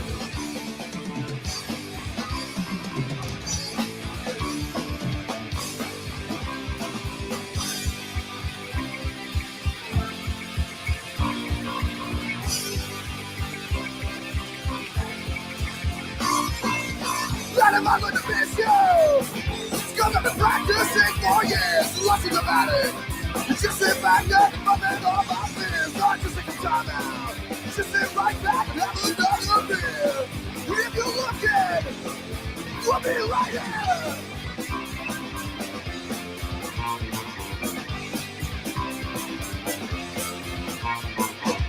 Got a grip and just won't let go. Took everything from me. I realize it's all that I know. Not what I used to be. Set it off, fuel by fire. Follow it to the flame. Set a picture that just can't let go. Now it's around me.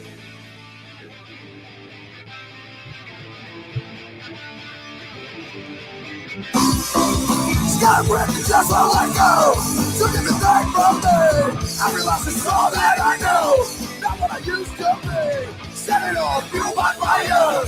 Follow it to the flame. It's an addiction you just can't let go. Now it's around me.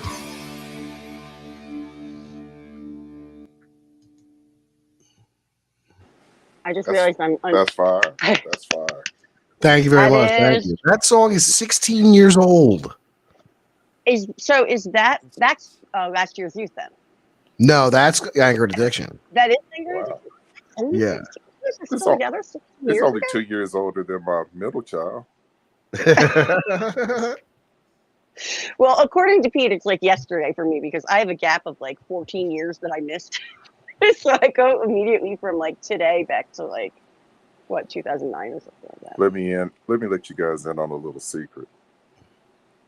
Kid 50 and everything seems like it was just yesterday. You're gonna be hollering, damn! I can't believe that. Damn! I'm also going to share one of your secrets, Mo. What's up? Mo is related to someone in Guns N' Roses. Secrets. Guess who? It won't be a secret for long. Or do you want me to go ahead and tell him, Sheba? It's Slash. He's related to Slash. That's cool. Yeah, Slash That's is pretty cool a stuff. Slash is a distant cousin. Hi, Trio. Very, very cool. I always make I'm just kidding. a joke. We always say on his father's side. But But let me don't. see if I can. You're on your phone. I figured out. Talk again, Mo. I'm turning you up a Hello? little. Okay, Hello? that works better. Because I had to do the same thing with Amy. People that are on their phones, it seems to be. Sorry, I am so ADD. I get distracted by. I would have guessed stuff. Anyway, that's funny. Yeah, So, I had to like take a quick computer course or whatnot. The link just didn't love me. I had to do it Yeah. like 15 different ways. I'm like, what the hell? that's why I was finally just giving you the letters afterwards. I was like, just put in StreamYard. And then No, I had to the I had to do it letters like and numbers. 15 different ways. I was like, you know what, damn it. I'm an old geezer, but this is not going to technology will not defeat me. I will get on this show. We are talking about music. I turned it from Star Trek to music. It was Yeah. putting the Motorhead shirt on. that was the big the change did it all. Which Go ahead. I was just gonna say, Papa Cotton, I noticed he always does mention how he's met Lemmy, and I'm like so jealous. I randomly got into I don't know, it popped up on my the TV YouTube, which I'm just looking at like who else is on right now. I don't know why I even have it on. But it was Lemmy's funeral. I don't know if anyone's ever I know it sounds morbid or whatever, but like they I didn't get through the whole thing yet, but I was listening to his son talking about his dad, and it was cool. Like they didn't make it all sad and whatnot.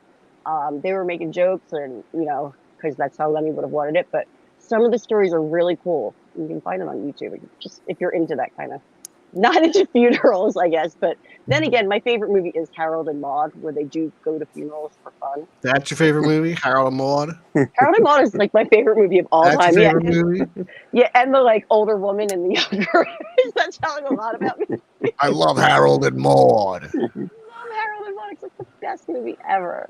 Courtney's giving out her cougar vibes.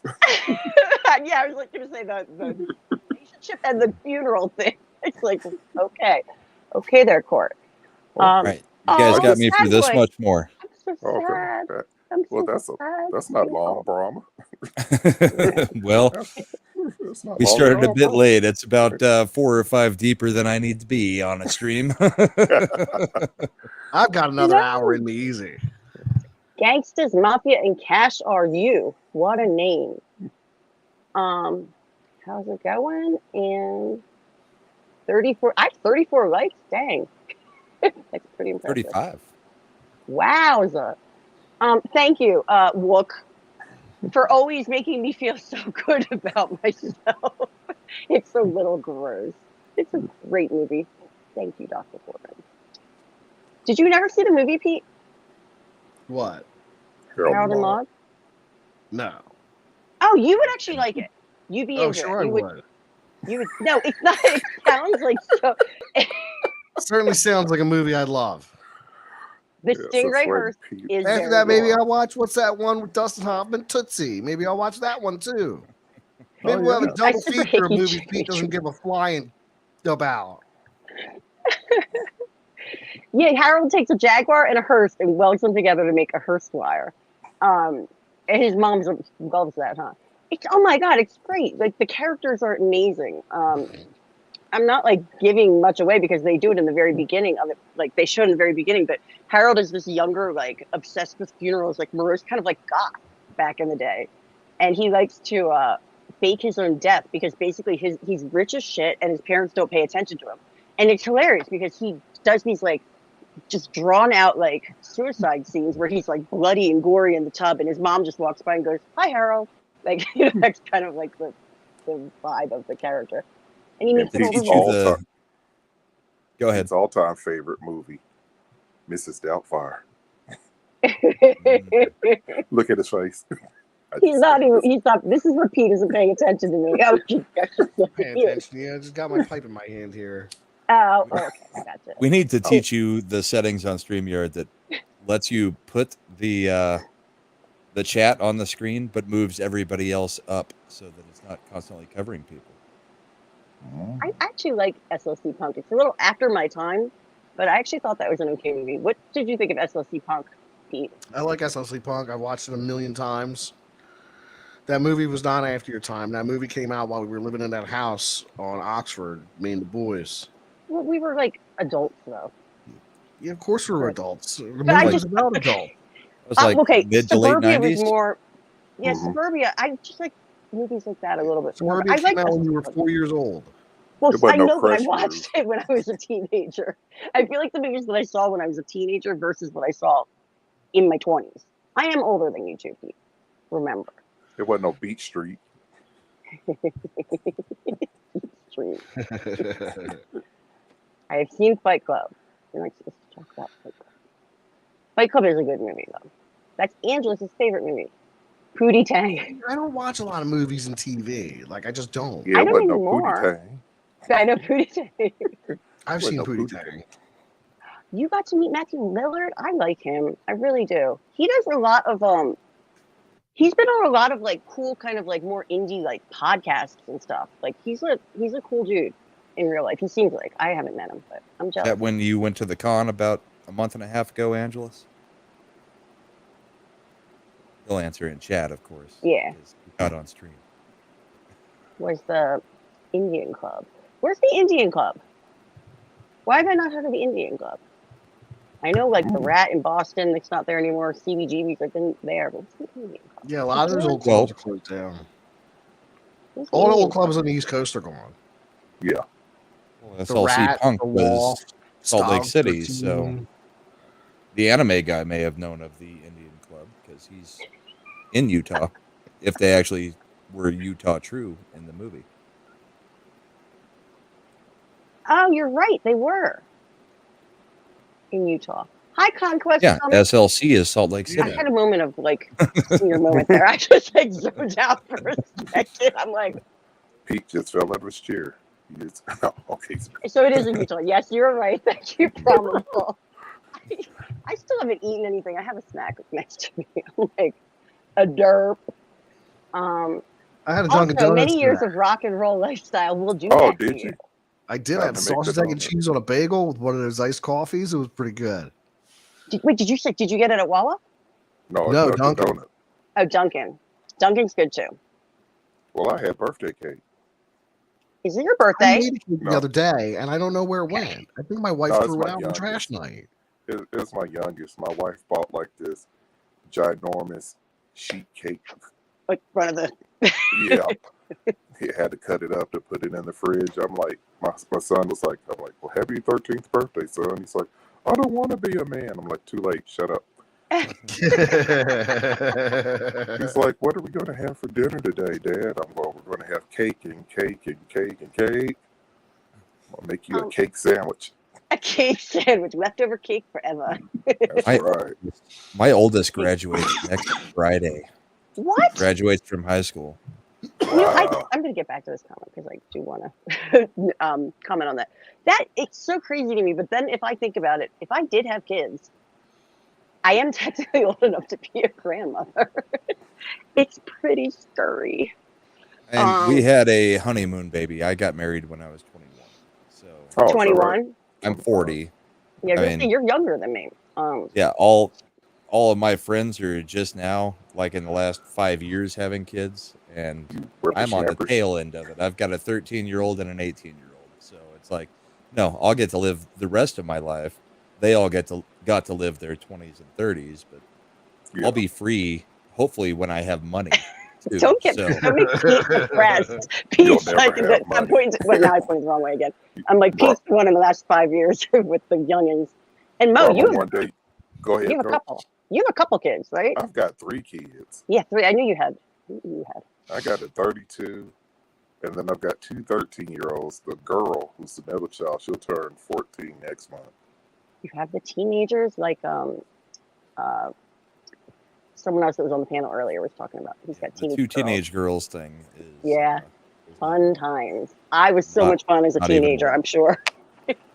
Yeah, me and my daughter, we play our new favorite game called Let Me Hug Your Neck with My Hands Till You Stop Moving.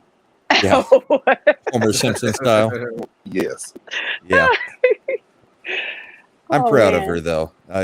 Getting through high school at this point with all the COVID crap that's been going on is good because they got screwed really bad. Oh, well, they started off real good. I know that Courtney was in education. I mean, and I was hearing y'all talk about science fiction, a little bit early. When they first started this stuff here, I live in a kind of little poor town, even though it's a county seat here in Oklahoma. And they first started off school like what I thought online schooling would be was everybody shows up on their little laptop or notebook or whatever the hell they want to call it now, and they're in class. And then it just went to these packets. And when it went to packets, my kids' grades fell off. Yep, because nobody's teaching them. They're just supposed to do homework without any instruction. Like they're in college. It's really unfortunate. Yeah. It's really unfortunate. I was born in Oklahoma, Maurice, in a little town. Okie boys. I was born in Woodward, and all of my family's from Fairview. You know those? I know where Fairview and Woodward is. I'm Okie by choice. I was born in San Diego, but that's way different. Yeah, I grew up in El Reno. I went to high school and stuff in El Reno. Yeah, Fairview's like 1,700 people. I mean, they've got like 2 stoplights. It's tiny, tiny town.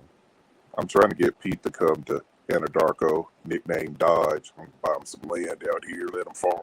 Let him till the land. Give him some cattle. Pete, if you and your family do that, I need to go with you because I don't know where to go. I'll take care of the kids or something. But just one more thing on that. It's not just the education that was, a problem through the COVID thing for high schoolers and middle schoolers, because I got both.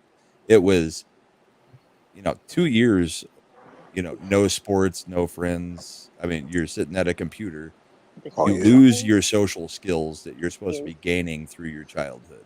And that's huge. That was a bigger problem, I think, than the education stuff. The education stuff is major, but you can catch up on that. You can't catch up on your social skills.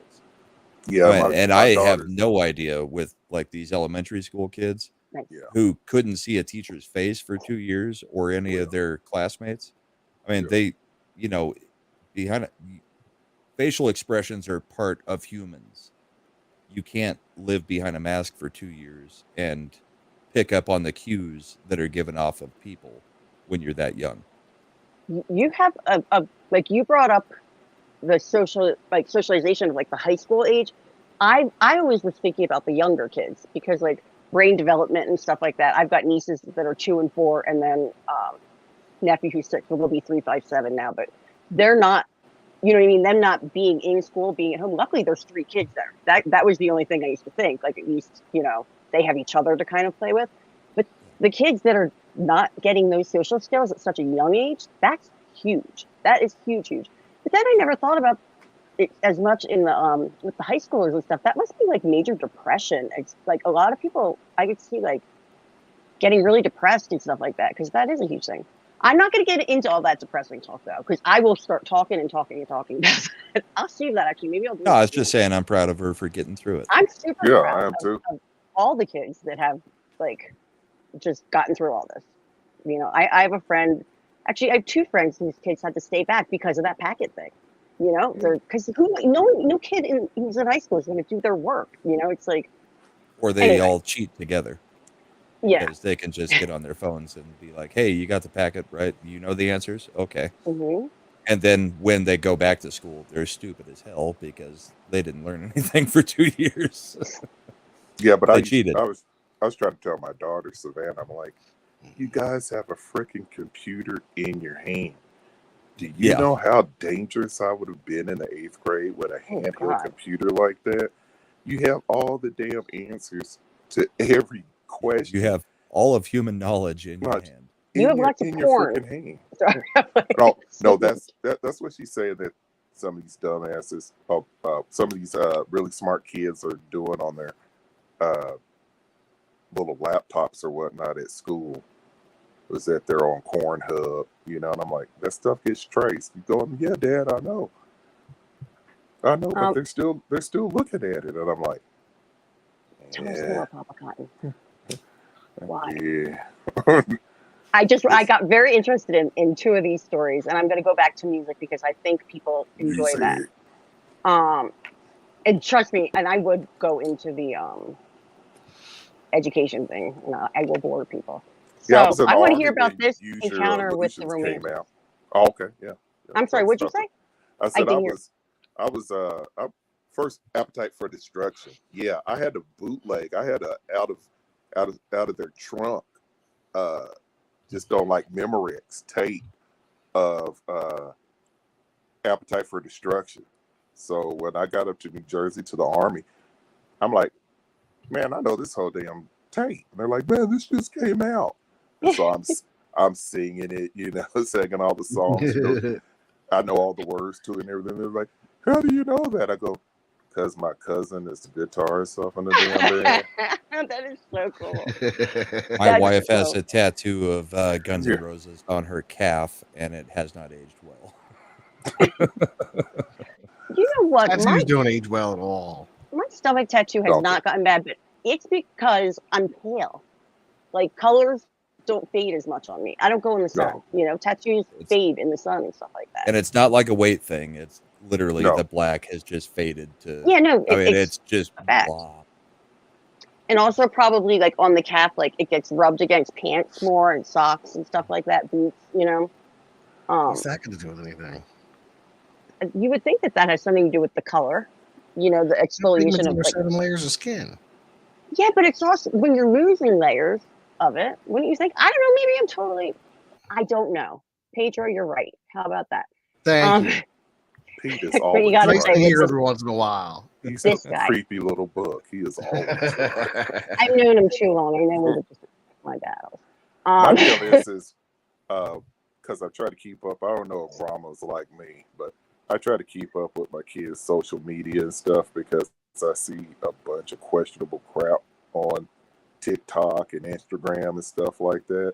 So, you know, I'm sitting up here cruising. I got my TikTok going on, and I'm like, man, what's up with all these chicks with these tattoos on their throats? I mean, not to say that they don't look good, but I used to bounce at a strip club. I've seen what happens after a while with the, you know, it doesn't look that tattoo that was cool in your 20s is not looking cool. Yeah, when they get the double chin and the turkey neck, it's going to be a pretty ugly tattoo.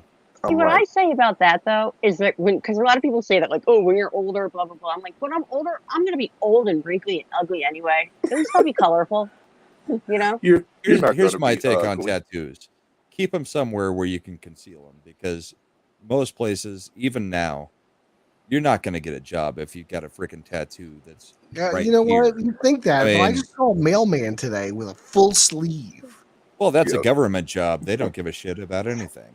No, teachers you get your teachers mail are when allowed you to have get Get it. tattoos and tattoos stuff. now. Like policemen have tattoos now too. Cops are covered. No, yeah, you know what though? It's probably the East Coast. It's a lot more acceptable because that's where it started.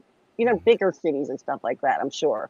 If a And the guy West tried Coast. to become a cop with the Mike Tyson tattoo, across his face, Well, not across the not face. happening. That's not I'm gonna saying, like the neck tattoo up here, Yeah, those are job or stoppers. That's I'm what I call them. saying, yeah, Yeah. keep the tattoos where you can actually get it covered, cover it Yeah, with no clothes. job stoppers, no That's what I just hands, say. and Yeah, no neck. That's job what I'm saying. stoppers, hands, I mean, neck, face. Face. You Right. want to be able Yeah. to.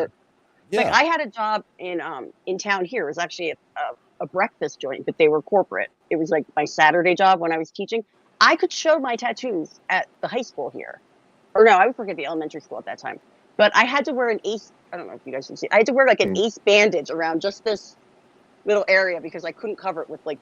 Why can I not show whatever? I couldn't cover it with the uniform that we had to wear. Yeah. Just Oh. like so, it's.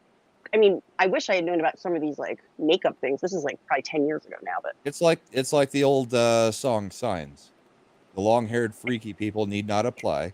It's now don't have a freaking tattoo on your forehead or on your cheeks.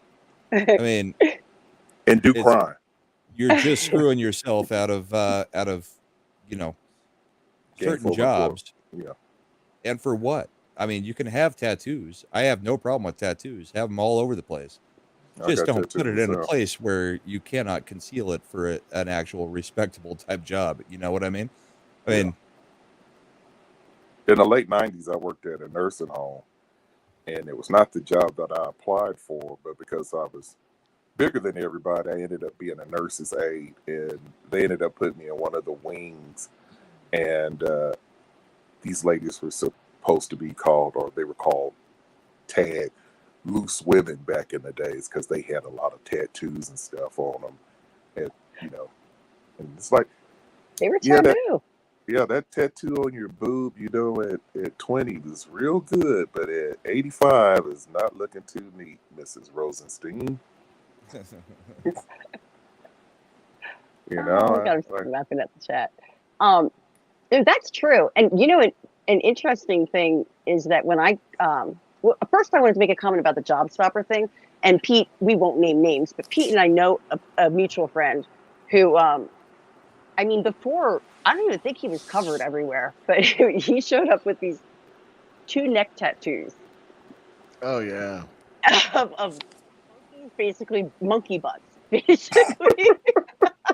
And I just remember the 2 of us just being like, okay, but that's a job stopper right there. But the person is successful, I believe. So I don't know. It's been a while. it's not that you can't be. It's just you're limiting your options quite a bit. That's why they were always called job stoppers. Like the second one of my exes got like a skull and crossbone on his neck, and he got a little hand tattoo. There's job stopper. He's a nurse now. It didn't stop that. yeah, because they're needing nurses like all over the place. There's certain things. It's just that Got rid of a ton of them for not doing a certain something that they were told to do. I mean, my tattoo I've got. We're not is on going my into that though, probably on this channel. It's on my bicep, so it was easily covered. Yeah. And I did it mainly because it was military. We get up and we do more things before at 8 a.m. before most people do all year. One of those kind of things. But I have no problem with tattoos myself. Sorry, I was blowing my nose and didn't want to be obnoxious. We wanted to see. No, it's very loud. So the penis tattoo thing. Sorry, I noticed this. I actually know somebody, and whatever, doesn't matter. He has a penis tattoo, and I saw it not because I was dating the person, it's because he showed everybody. Spark You know plug, this. right? What? Spark plug, right? or the bumblebee? No, it says suck it. Oh.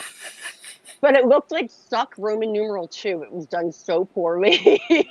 This is like a person that like just Pete, you know who it is. I'll tell you later. He actually has a name of someone in your family, I believe. That's the close enough hint I'll give you, and I think you know what I'm talking about. Then, oops, I worked with get that. I worked with a redheaded guy. He had a cock on his cock. That's really funny. Any cockle-doo! I mean, we called him Red. He wanted to be called Rooster, but we called him Red because he was redheaded. But yeah, he had it on this little man, and I was like, oh, isn't that cute? And he would just like to show everybody his cock. I feel like, well, that's how this. The day when you could do such things. You know what? Especially like with our like punks. I'll just say like punks used to play a lot of pranks like on each other. I'll never forget like living in Boston. Like this one guy, he just used to walk into rooms and he'd walk into like a room during a party, totally buck naked, and it was a funny thing because he had the tiniest thing in the world, so he was kind of just owning it, I guess, that way. But that's besides the point. He would just walk into a room naked and be like, "Has anyone seen my hat?" And like, I remember partying with naked guys like, before. What? That didn't come out right at all. What did you say? I didn't hear Catch it. He said he's done that at a party before. Oh. No, I've been to parties where there's been naked guys before, you know, like just hanging out. Like dudes like, hey, I've got everything on but a hat and a whistle. Like that's all I'm wearing. Call me the coach. You know, he's blowing I know, we have weird wearing a hat and sunglasses and a whistle. Like he's wearing nothing else. He's like, call me coach, blowing the whistle. And that's what he did at the party. And I was at a party one time in Baltimore where I walked into the kitchen. The keg was out back, but you had to go through the kitchen to get to it. And no one in the kitchen was wearing clothes. So there were about 7 people in the kitchen without clothes on. And it was like, yeah, the kitchen's party naked only. And it's like, well, I'm just going to go get a beer then. Yeah, I'm not. You're like, I wanted to hang out with the naked people, just not naked. And you have to all be women, though. That's probably what you were thinking. There were naked women. They used to do this. Like, put some bacon in this a pan. was very like a certain way. I can't say the word, but they used to do. My friends used to do what was called pirates with no pants party or races. And so if you think about like a potato sack race or something like that, they would have to drop their pants down to their ankles so that they were like restricted, and they would race down the hallway. But it's a hallway this big, and you'd have like 10 dudes. It was very like the chicks. We used to just sit there and be like, party with no pants races. This isn't GHEY at all. Just some of the things. Sometimes you party and you party naked. Who knows? Things go south sometimes. But Brahma's a little younger than me. How many cake parties did you go to from junior high to high school, Brahma? I went to a Christian high school. We got expelled if we were at a keg party. I think I went to 2 probably when I was 2 or 3 when I was a senior. And we did one of the most notable ones was a 2-article of clothing party. Which, you know, right after Columbine, I wore a trench coat and boots. So I was completely covered up, but had my 2 articles of clothing. There you go. Oh my gosh. Oh, I was the cake. No, I had a pretty mild high school experience. I'd go on my back porch in the summer after baling hay, and I would just take a deep breath in, and I'd call my buddy with the car, and I'd go, Dave, there's a cake party at the lake tonight. He's like, man, you're crazy. You're mad. I'm like, let's push the car down the alley and down the road because, you know, couldn't have his parents know that. And we go to the cake, you know, we go to the lake, and he'd be like, damn. I was like, man, I smell them. I smell the cakes. I love beer. Yeah, well, I mean, now I've got a whole liquor full of, or a cabinet full of liquor, you have a whole and I've got a kegerator off to my side. But yeah, high school wasn't that crazy. See, I like beer got myself, a little bit crazy, but they put me on these medicines for my eyes. And one of the side effects is that anything carbonated tastes really funny. Yeah, I remember hearing you say that on I think Courtney's Yeah. last thing, and then also telling Tina that too. Yeah. So what happens is I haven't had a soda since Easter, and I haven't had a beer since March 19th. Yeah, well, that's I've all actually right. lost a lot of weight by not having any soda. You'd think so. It's been about I'm 2 or still trying 3 to- years soda- because that's the only sugar I was intaking. I really don't do the sugar thing. I eat a lot used of to bread. do tons of Cokes and Dr. Peppers, but not anymore. Yeah, Cokes, Dr. Pepper, beer. But the only time I drink beer now is when I barbecue. And I didn't even like grill out today for my son's birthday. It was just a little bit too hot. We got started a little bit late, but yeah, that's how I can tell when it's time to like flip the ribs over or the burger. Like, yeah, this is a 2 beer right here, or this is a beer and a half. You know, that's how I judge how to cook. So it was too hot there, and me and Courtney are sitting in 6 or 8 inches of snow right now. I didn't watch the news. Did it snow? Oh, man. Yeah. I Well, woke up and I Colorado, looked we're up getting back and I was crazy like, snow right now. Oh, see, I "There's like a didn't foot of watch. snow." I didn't watch. Everywhere any else news. is like, oh, it's 93. It's 105. Colorado, we're like, yeah, we got 8 inches of snow. Oh, son of a gun! No, it was like 100 something here. I'm like, nope. Which normally doesn't bother me, but it was too late. I would like to I wouldn't read. like that. Oh, go on. Go ahead. Finish your sentence first. Oh, I was going to say, I wouldn't like that either, 100. But somewhere in the middle would be nice. Like, you know, a nice Hawaii 76, 78 degrees. That's about where I'm happy. Well, and the fact that it was like 70 last week here, too, for us. It was actually really nice. Yeah, and it will be in 2 days. I have to read Colorado this is the new comment. Oklahoma. This comment cracks me up because there were so many situations like this with us growing up. So Sad Boy SBE says, we duct taped a passed out dude to a chair at a house party, spray painted him gold, and super glued a bag of cotton balls to his head, and then set him outside about a half block away. Now, we never did anything that extreme. That would suck. I would be so pissed. But Peter, can you share a story of something I may have done to you at one point in my life? No, I'm just thinking of what happened to a buddy of mine at one point. He did get Okay, duct I won't taped to tell a it chair then. as well. There was also a dude nobody knew at one party. He got duct taped down, and somebody wrote a big question mark on his head like he was a Riddler or something, but it was only because we didn't know who he was. And then we called him mystery guest. And then even after we mystery guest, right? That's funny. Yes. It's funny mystery. Yeah, even after we knew his name, we still called him mystery guest. Yeah, I never knew that's why. Yeah, he's the mystery guest. We used to hang out with this chick. And sorry. We used to hang out with this chick, and she would bring a different date every time we went out, right? So we never even started learning the guys' names. I started it. I was like, okay, from now on, you're Guy. So then the next week, it was like, you're Guy number 2. And we just started numbering them. We got up to like Guy number 265. I mean, it was. We used to call them. We never learned their names. It was just, hey guys, Guy 265. How you doing? May have been part of the reason she couldn't keep a guy. No. We used to call these girls horrible names. We used to call them Hatchet Face and Overbite. Okay, I don't know who you're talking about too. Meatball Face. Hatchet Face is from Crybaby. Yeah, Crybaby. I was gonna say John. Yeah, no, Hatchet Face was from Crybaby because she looked like Hatchet Face from Crybaby. So they called her Hatchet Face.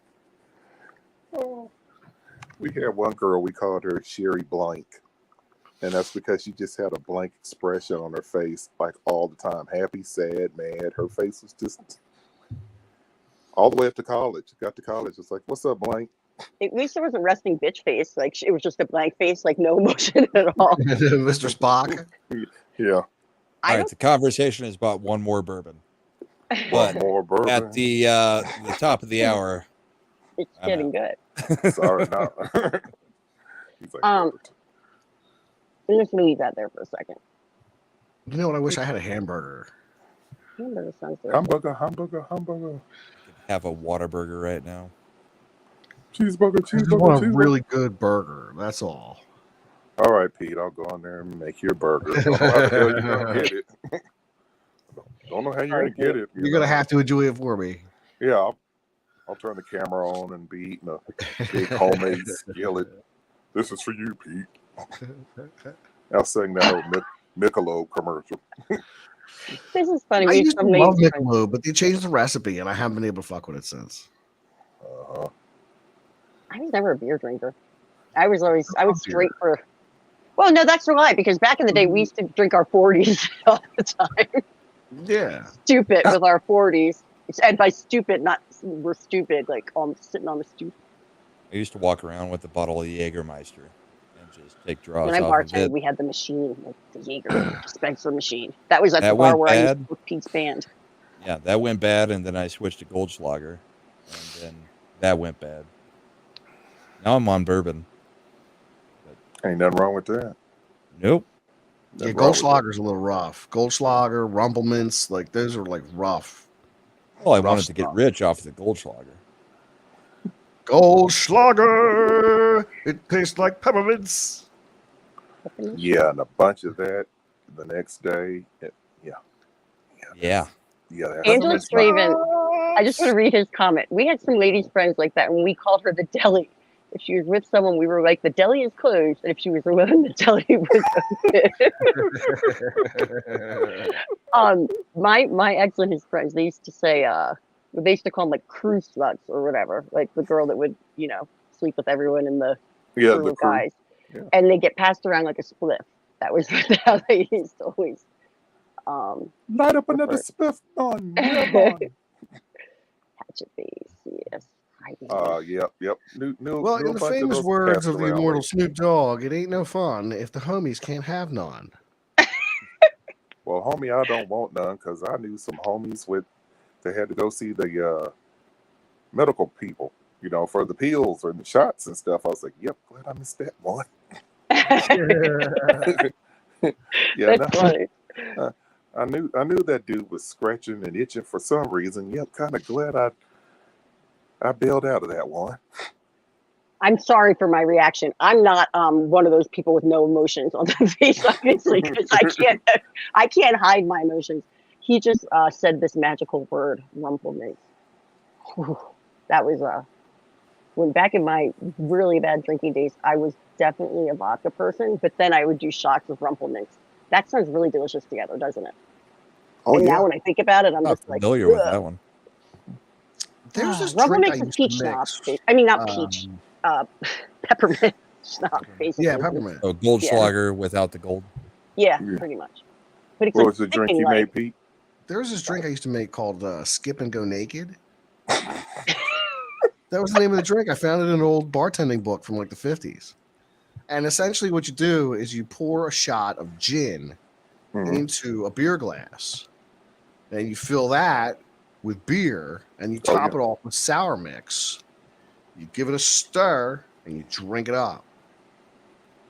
That'd make you skip and go naked. It tastes like lemonade almost. That cool, refreshing drink. I heard you singing my song earlier. I heard you singing my song earlier, bro. I have some lemonade right here. It's pink. How about my do you remember the awesome Long Islands I used to make for $3 back in the day in my bartending? Nobody remembers your $3 Long Man, Island. Yeah, I love some Long Island iced teas. That was a good point. Nobody remembers. I was very heavy-handed with them. They were $3. We had some great. We're talking about my weekly punk night that I did, where I used to book Pete's band, Anger and Addiction, and we had the best beer and drink specials though, which is how we got people in on a Monday night. It ended up being pretty. Some nights it was dead, sometimes it was successful, but it's a hit or miss. But we did PBR tall cans for $1. And then $3 Long Islands, and we're talking like the pint glasses. Oh, look who wants to be on camera all of a sudden. Everything's red. I just realized that everything's red. What's up, blood? What's up, But the dog? $3 Long Islands were like, people would like, you get random people that came up, like, I don't know, like a new girl that came to the club or something, and she'd be like, I would like, a redheaded shot and 2 oatmeal cookie shots, and then I just put like a pint glass and I start pouring Long Island. Like, I'm not. I don't this. You can deal with this, and everyone would be. I once read a bartending book. Go ahead, Morris. Yeah, I was a trash can punch guy. I mean, people would come up to my apartment. I live in a garage apartment. They're like, "Hey Mo, can you mix us up some trash can punch? What do we need to get?" And Green I would alcohol. and I'd mix it. Yeah, number one is Everclear. Bring me the Everclear. And then bring me all the fruits that you want, and then bring me some Hawaiian punch or something punch. And I would mix that stuff so smooth that you just thought that you were drinking punch. Till somebody skipped and went naked, like Pete. Skip and go naked. Skip and go naked. I mean, it'd be smooth. I'd be happy. Oh, this ain't shit. This just regular punch. The next thing you know, they falling down the stairs. And I'm like, it sneaks up on you. Yeah, that's how I make it. The sneaker upper. The elixir of sneaking up on you. Yeah, I mean, funniest drink I ever saw when I worked in the restaurant business. We would look at the book, the bartending book, and it was like, it was an order that was like 2 paragraphs long. It was like, a guy pulls over on the side of the street and sees a homeless guy on the side of the street, starts talking to him, blah, blah, blah, blah, blah. 2 paragraphs later, the name of the drink is done. And the drink is a beer with 2 dashes of bitters. Ridiculous. It's ridiculous. Yeah. The only like shots that I would ever make for people was like a kamikaze shot. Like, that's easy enough. I made a ton of those, but also we had a freaking Jaeger machine. Like, you're gonna ask me when I can I could pick up the 2 bottles of each for the Long Islands, then your sour mix and your splash of Coke or whatever. That was so easy. You're gonna ask me for a redheaded slut and an oatmeal cookie shot when I have a Jaeger machine right behind me, which. Back in those days, I drank a lot of Jaeger too, because it was just right there, Back in those days, I was drinking all the Jägermeister. Well, back in my youth. I just wanted to comment on this because I forget what's in Grateful Dead, but another YouTuber, LDG, was drinking these one night, and I didn't know I forgot what was in it. It has Red Bull or something, doesn't it? Jägermeister. It's caramel coloring. It's alcohol content. The most annoying things to make, though, as a bartender, are martinis. Because, if you work in a high-end place, most annoying. Oh my God, I can't talk today. Annoying things ever are martinis. Well, did you see my comment above, Pedro? Shaken, not disturbed. Did you see my comment? Do you remember that? Yeah, I don't recall. Yeah, it was one of our friends. It was when we were in New York City. Be honest, it was me. We went to CBGB's and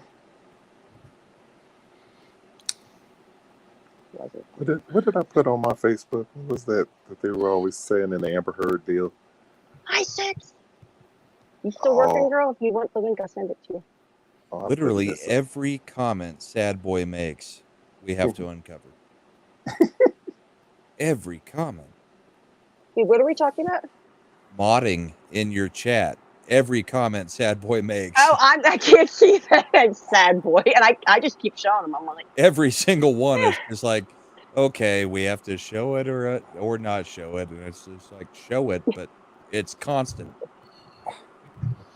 Okay, I'm going to send it over to your girlfriend. I don't think do you get all the comments in this, by the way, on StreamYards? Do you get every comment that comes from the other part? Because I feel like I don't.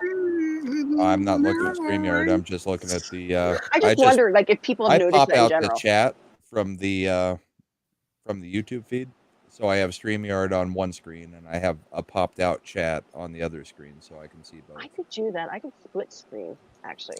Because I don't need to see the actual YouTube feed because it's 30 seconds behind or whatever it is.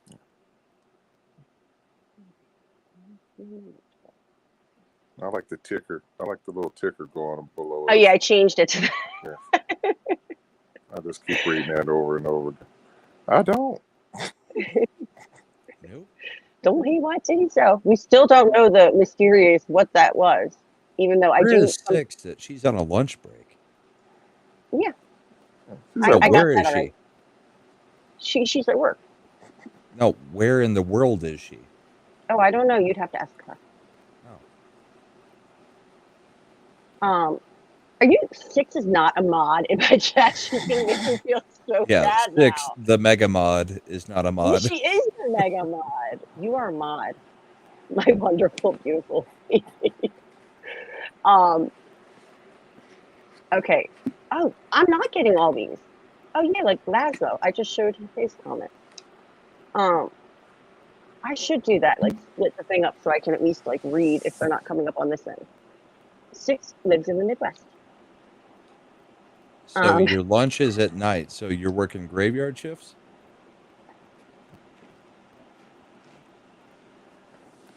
Elroy says strongest Long Island iced tea I ever had was at the Rainbow. I've never been there. I want to go there so badly. Since most movies couldn't even drink wine, fix the entire band. Poison couldn't drink wine. Six is a vampire. I guess. I thought Angelus was the only one here, but that makes sense. I do know that. She says I word third, but I know she means there she goes work. She words the third. That sets me up for a rap, but I'm I'm not in a rapping mood just for a moment. You're not. I'm all thrown off today. I slept through like the first hour of when I was supposed to be streaming. Yo, Brahma, you hear this? Hear this crap? She's not up for a rap. Get the real Sheba on here. This is ludicrous. Well, you'll get Pete to drop immediately if she starts. I know. I don't want to lose my Peter. I know you don't. When I'm not on the stream, that is like, I'm going to tell you guys from just the observation part of just watching Pete's face. Oh, he gets so mad at me. He's like, just stop. Man. And then he distracts me, so I can't even keep my, my rhyme straight because I'm totally at my flow is great. Ooh. That's why I'm always giving you those fire emojis and everything. Oh, it's fire, it's dope. Because I'm spitting bars, yo, and he doesn't appreciate it. He does not know your talent, Sheba. Six. That's really funny that you said that because I was thinking that, and you would be able. The two of us, we could write some funny rhymes.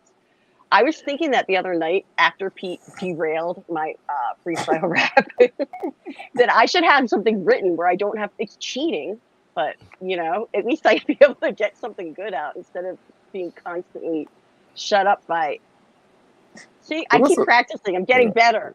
I'm pointing the right direction.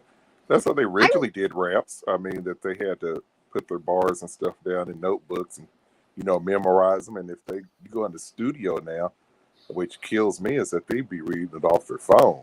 It used to be you get up with your notebook, your trapper keeper full of rhymes, and get up there and start spitting some lyrics. Spitting some observation port. What's an observation port? Prepare. I'm not getting all the chats in here. I don't know what's going on. I'm very confused. Observation port. Who said observation port? I missed that somewhere. Hey, sad boy got one through without having to have it. Oh, good. Good for you, bud. Pineapple juice, gravy, and Florida Key West. Oh, so the sign. I love pineapple juice, and I'm not allowed to have pineapple. Is that right? Yeah, I don't understand what the reasoning is, but something with it's the injection I do every week. It's called methotrexate. Anything with the prefix meth in it can't be good for you, right? That's a joke. But something with that medication, pineapple.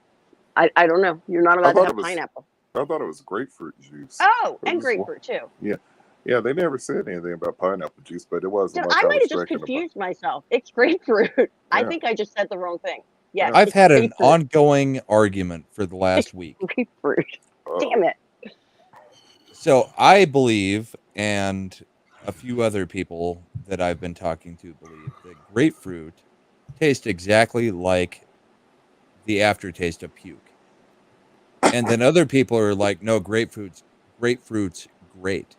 So How many What a- people in chat think grapefruit tastes like aftertaste of puke? And how many actually like grapefruit? I like it. Yeah, with a whole ton of sugar. Yeah, I'm not a on top fan of I'm not a fan of puke, so I don't like it. Yeah, I don't really care for grapefruit. Put a whole ton of sugar on it. I don't care what it was, whether it was the red fruit, grapefruit, or the other one. But I remember when we were forced to eat that as a kid there in sunny California, so you wouldn't get rickets. Eat I that. do. Papa agrees with me, but Papa's crazy, so. Papa, don't preach. You just beat me to it. Damn. I was gonna sing it though. No, but I gotta Hardly. have my man Brahma before you leave. You gotta give me some more cowbell, baby. Come on, man. You gotta give me some Christopher Walken. Oh, come on. I mean, seriously, I got a fever and the prescription. It's more cowbell. I love it. Excellent. Pete, can you do a Christopher Walken? No. I don't think no, I can't. No. I'm not even gonna try. Usually I can't do it without shutting off the camera and the mic and doing a little bit of practice beforehand. Understand. I'm like, I can't be on the show with Brahma without some Christopher Walken, baby. More Gotta have the Walken, baby. Yeah. I mean, he's the best. Yes. And Brahma, you had the most realistic. Remember when the competition between you and Hoff? You were the most on point with sounding like Walken, and he was the dramatized. Yeah, but everybody says it sounds like Shatner and Walken. Yeah. Reduce phasers to stun. Papa Cotton, that was a nice retort to 66. No, I had spoons for grapefruit. He had spoons for the sugar. You sound like Walken. Trust me, I love some Walken. I really love Walken and Prophecy. I watch that every time. Oh, that's a great movie. Oh, I love Prophecy. You know, my wife is like, well, I know the two superpowers you would have if you could have them. I'm like, what? She goes, the Vader choke, and that one where you just kiss on your index finger and throw it behind you and people catch on fire. I'm going, man. Or I said my third one would be, you know how dangerous. I mean, you know, I find your lack of faith most disturbing. And then choke somebody out and then set them on fire. And then when they wake up, I put them to sleep. Yeah. That's why God didn't give me no superpowers. Yeah. I love that Walken. SNL skit will never get old. Oh, I love that. It will never get old. I can watch it and laugh every single time. Between Walken and Will Ferrell's stomach hanging out through half of it. Yeah. So funny. Like, yeah. I love that. I was going through a pretty dark time back in 2020. And I won't even get into what the dark time was. It was just dark. And so I was going on YouTube and just watching like old school SNL and then like stuff like I had missed, like, you know, Belushi and Richard Pryor, you know, doing the samurai. Have you guys ever seen that from the 70s? Yep. Yeah. Yo, mama. You know, that was funny. Excuse me. But another thing that I ended up finding was real funny. I mean, I stayed up till like 6 o'clock in the morning rewinding this, cracking up because my daughter plays flute. Have you ever seen the ambidextrous flute player? No. Oh, okay. It's on the. So she can play it both. Like no, it was this dude. He had a flute welded together. It was the guy who played Chosen on well, I don't know if you remember that show, but anyway, he came on like after Archer. It was a flute welded together, and his name was R.J. Sizzle, and he was an ambidextrous flute player. And if you just put R.J. Sizzle into your YouTube search and like get to that part right there, if you're not falling down on the ground crying, there's something broke inside of you. because I mean, this slayed me. So every time my daughter would get like a band award, No, since I she's can't show. Oh, okay. since And they she's have the been, Kenny G guy in the background. yeah, that's my son. I've seen this. I've seen this. See, the Kenny G, my son plays saxophone. So we were saying that was my son, was the dude on the saxophone. Keenan kind of looks like my oldest kid, and then RJ Sizzle was my daughter coming out. So every time she would do a band award or something, band banquet, and she would walk across or whatnot, we're always hollering out, RJ Sizzle. Even got her band teachers and stuff on that. They were like, why do you holler that all the time? And then I showed them the video, and they were like, oh my God, that's gold. This one time at band camp. Well, Yeah. we're at the top of the hour. I do have to go. I'm sorry, Oh. but I will do my exit as walking if you want. Yes, I would please. like. Hold on. Let me make you. Let me. Well, I can't ever say it right. So hold on. You know what I'm doing. You're making There me you go. big. Every time I say it, I'm like.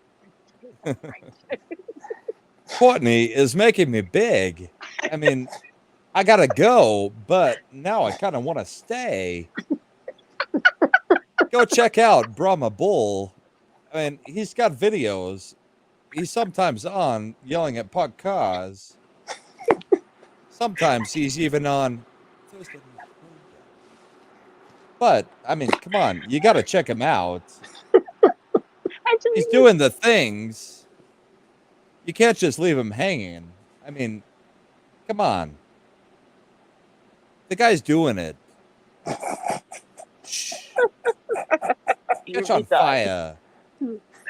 Oh my God, Rasmo. It's been fun. You guys, I enjoyed it. But let me out of here. I can't breathe. I'm laughing so hard. I love you, Brahma. It's been fun. Tell us Thank about your you, Tell chat. us You've about been your great. channel. Panel, fun. Courtney, thank you. Thank you. You're Hope you always guys have fun. a good night. You too. All right, Brahma. everyone, check out Brahma. I'll put your link in there if you want to do it. You want to tell us about your channel real quick? I've got a channel. I do some videos. He can't get out of the Christopher Walken now. He's like, it's just not possible. I can't go back to regular YouTube thing. I've got a channel. I do some videos. I've only got like 10, 12 up. I mean, I'm getting going. As soon as the the daughter graduates and the other 13-year-old who drives me absolutely insane most of the time is in summer break, we'll get the channel going in high gear. And Sunday, I'm going to probably have a show. It's going to be political because that's what I do. But I have some whiskey and some bourbon. It's behind me. I drink it every now and then. Then I start doing walking. Can't wait to see him as the Emperor on Dune 2. So, Shah Halud. Yeah. That's Paul, a good idea, Elroy. give me some spice. And in that It'd voice. be great. You got to take over the entire universe. We'll have fun. Don't execute me. I love people. I really do. Oh, man. All right. That's all I got. You know, I always hit you up when I'm going live Awesome. because you're fun. And drop your link in the chat before you go so everyone knows your page because we got some new people here this week. Awesome. Everybody sub to Brahma. The videos she has put out are great. They really are. I got a chance to see that commercial again, by the way. The manly shaving one. Not Jeremy's on your... razors? Yeah, but you did a video on it. Someone else showed it on their channel. And I was like, I've seen this before. It's so funny. Anyway. Yep. All right. Have a good one. Got the Peace out. razors. It's been doing some good work. Yeah. Oh, yes. He is a client. I am. He's a manly man. You guys have a great night. Thank you. You too, bro. Later. Later. And I feel like other people on here are... Hold on. I only see this. I feel so old. Why do you feel old?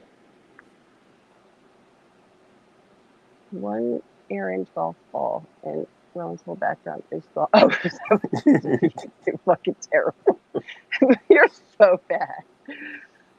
I love you too, Dr. Corbin. Are you taking off? If you are, goodbye. But if you're still here, that's awesome. And Elroy says, remember, when you make a human, it's going to cost $250,000 over the next 18 years minimum, so you're fucked. Oh, shit. Oh, man. My dog makes me happy.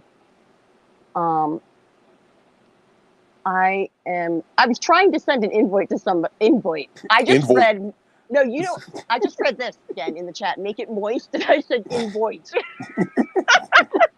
That really did just happen. I'm going to send an invite because of the word moist. Invite. Make it moist. That's the saxophone player. Crashes balls with a speedo and plays Careless Whisper. Oh, man, I haven't thought about that in forever.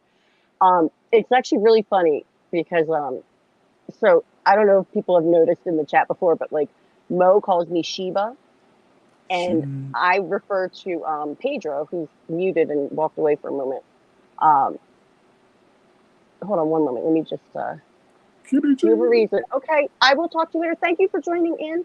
Hold on, thank you for joining in, Dr. Corbin, and you have an excellent night. Oh, you should have told me. I'm sorry. All right. Have a good one. Y'all are all right. Love is pushing it a little. And you know what? All of you be kind. Be nice. Don't you remember my cheesy about things? Like everyone has to be nice to each other. I won't fuck it now, but anyway, because I'm not nice to people all the time. You said so because it's not nice about where I was going with the Kenny G thing, but it's still funny. So back in the day, I basically Pete came up to me when I was bartending and said, "Who do you think you are, the Queen of Sheba?" Because I was a hot shit bartender. I was, okay. I know I was. I was the Queen of Sheba anyway. And I still can't remember if it was me or my girlfriend now. We have been getting this confused lately, but either me or my girlfriend Catherine said, "Shut up, who do you think you are, Kenny G?" Because of his hair.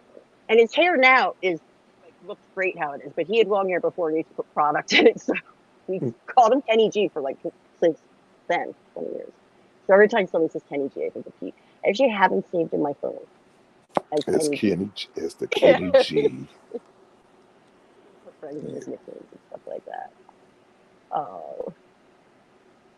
Dr. Corbin, I appreciate the Colossus experiment. It's awesome. Love J Computer to take over the world. That is Leroy. I don't even know. I know nothing about all this stuff, but I am excited to watch the early stuff. Peter, where are you? I'm trying to send, hold on. He's got it on mute. Yeah, he's probably outside having a cigarette. I can do two things at once, I promise. I'm just gonna not show my face because he's gonna show me like trying to do. Like that. I think he wants you to bust one of those sick, funky rhymes. Not on my watch. Okay. I knew how to get him back. I knew how to get him back. Just say, drop one of them dope rhymes, Court, and Pete will show up. Every time. Kind of like Beetlejuice. I'm trying to figure out how to. I'm talking to myself now. Pete. She's talking to herself now, Pete. Yes, she's lost it. I lost it years ago. Who are you kidding? You know this. That's old news. That's very old news.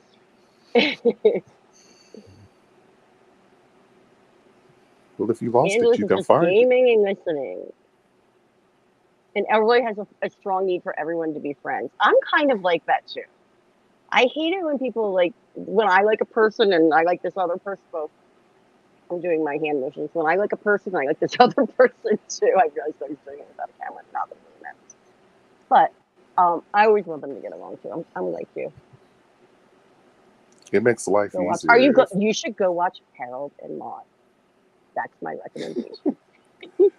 It makes life easier if everybody gets along. But I never showed my bass player picture. I never found it. Oh well, I'll have to show it another time. For the people that I was trying to show to, because I think I lost almost everybody now. There's 6 people watching. which Oh, it he's getting is. ready to get in a fight. He's Uh-oh. Cracking those knuckles. cracking those knuckles. Pete, would you and Mo just discuss something for a moment? I have to use Just discuss the something. double say again. Do you know what that Okay. means? Double say? Like I've water no closet. idea. That's what they call the bathroom in en français. Okay, Oh, well, Wait, off vive you la go. France. Wee wee. On along Go. now. Oui, Arrivederci. Go wee wee.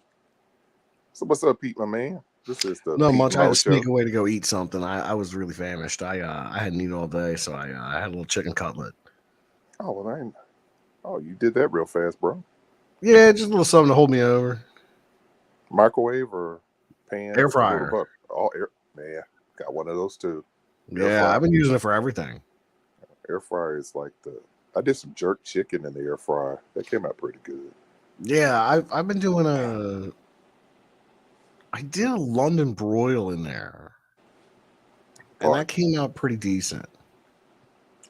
Which one do you have? Do you have like I've got two. I've got a Foodie, one of those little flat pizza oven type ones, Ninja Foodie. Then I've got one of those egg-shaped ones with the basket that you... I've got a Ninja Foodie, but it's got a basket and it's big, like pressure cooker lid. Oh, okay. All right. Yeah. I've used it to make soup before. I mean, you can make soup in like 8 minutes. It's pretty cool. Yeah, I was joking when my wife first got her first one. They're like, well, what is... I was like, yeah, my wife's cooking everything in her air fryer. I'm like, what is she cooking that sauce? She made some soup, chicken noodle soup off in it. Yeah. Turned out really great. Yeah, we've been using it. We've got two. Like I said, we've got a real big one, and then we've got that flip up. I bought her for her birthday last year, either birthday or Christmas last year. I bought her the flip up Ninja air fryer. We got so much crap around here. I mean, it's just like I'm like, I bought her one year. I bought her one of those Cuisinart mixers. Oh yeah, we got one of those. KitchenAid type things, and I'm like, you don't even use it. You badgered me. I bought her a dang sewing machine. Now she like she crochets. I mean, I've got like I need to have her put her crap on Etsy because I have like a whole freaking store full of blankets and hats. I mean, she'll do 2 blankets a month, full size, like 6'7" blankets. For big guys like me, she does blankets, hats, all that kind of stuff. I'm like, okay, used that mixer aid deal and that air food fryer. Come do some. She's always trying to make me cook. Yeah, we generally cook separately. Like my wife cooks for the kids and she cooks for herself, and then I cook what I eat because we eat different things. Like I don't eat anything my wife eats. Oh, is that right? Nothing. How long you guys been married? If you don't mind me Maybe asking. 3 years. Oh, okay. It'll change. But we've been together for 10. Oh no, it'll change after a while because you guys get tired of that. You guys been together for 10, been married for 3. After a while, it'd be like, screw it, I'll eat it. I mean, I got my wife now eating stuff that she wouldn't eat. She wasn't a big seafood eater, and I'm like, I'm from San Diego. I mean, I grew up eating. We ate more seafood and lamb and pork when I was a kid. Oh, okay. And then when I moved out to Oklahoma, it was like no seafood, everything. I mean, closest seafood I had to get was either shrimp or catfish. I mean, that wasn't no red snapper or anything like that. So, yeah, I'm at the top of the food chain, so I eat everything. But she's been bugging me for about a month now to make her some scotched eggs. Oh, nice. And I'm like, you know how much I don't want to make some scotched eggs, but I'll make you some scotched eggs. She likes my scotched eggs. I eat a lot of beef. Yeah. A lot of beef. I eat a lot of beef. Like just more than I should. Lots of red meat, lots of chicken. I eat pork from time to time. I like to get the thick cut pork chops, the real big ones you can do for stuffing. Yeah. I like to cook them like steaks. Ain't nothing wrong with that. I don't really like fish, but I love shellfish. Oh, I like some shellfish. You know, your oysters, your clams, your crab, your shrimp. Like, I like all that. I just don't like fish. The texture of it kind of weirds me out. Well, I can understand that. I just went to our favorite Italian restaurant and got some linguine tutamia, and brought home my clam shells and stuff. My wife goes, "You could do a project with that." Now I don't know where the hell the clam shells is. I think one of the cats ran off with them or something. I don't know. Yeah. I'm top food chain. I don't think that there's like a meat or nothing that I don't like. I am a prime rib nut though. I love some prime rib. I mean, who doesn't love prime rib? My wife, she likes just regular old porterhouse. But I'm like, prime rib is the ball.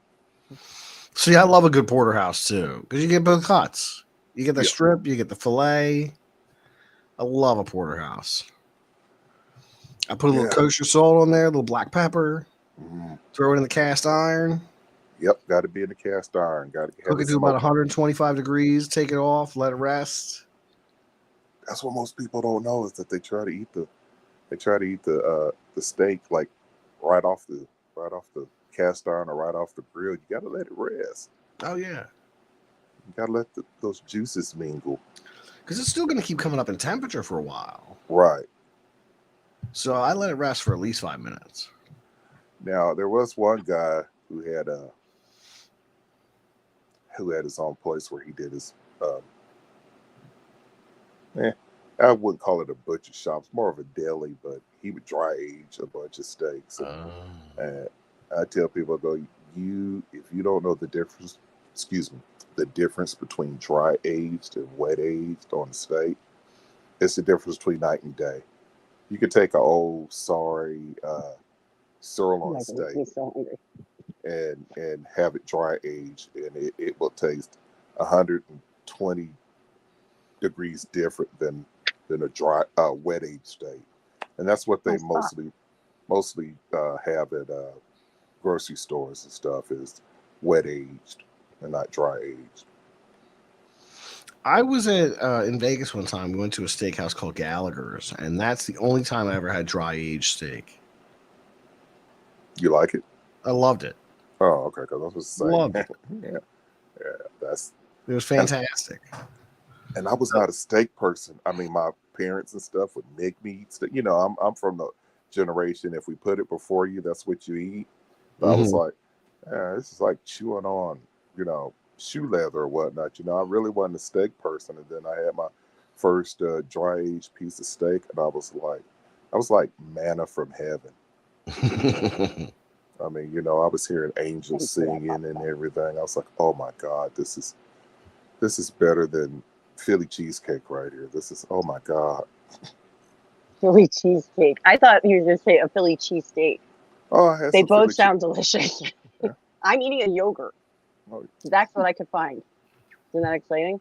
Oh, no. No, not at all. This is the gluten-free kind. Chobani. Chocolate haze craze is really good. You're worse than my daughter. Her and them damn Chobanis. They're delicious, and they make gluten-free ones that don't taste like. They have the stuff. You know what I mean? So it's like you're not breastfeeding yogurt. Did somebody fall? Are you okay? I think my cat got into something. Oh, I was going to say fall risk. Yeah, I fall risk. Yeah. I'm a fall risk. That's why I'm like, did he fall? Is he all right? No, it woke up the dogs and everything. Everybody's looking towards the kitchen, and that's got to be my oldest cat, Bitsy, who likes to climb in stuff. That's who I'm gonna blame it on because Bitsy is like the best name. It's almost as good as Betsy. We got her for the kids when they were like 2 and 3.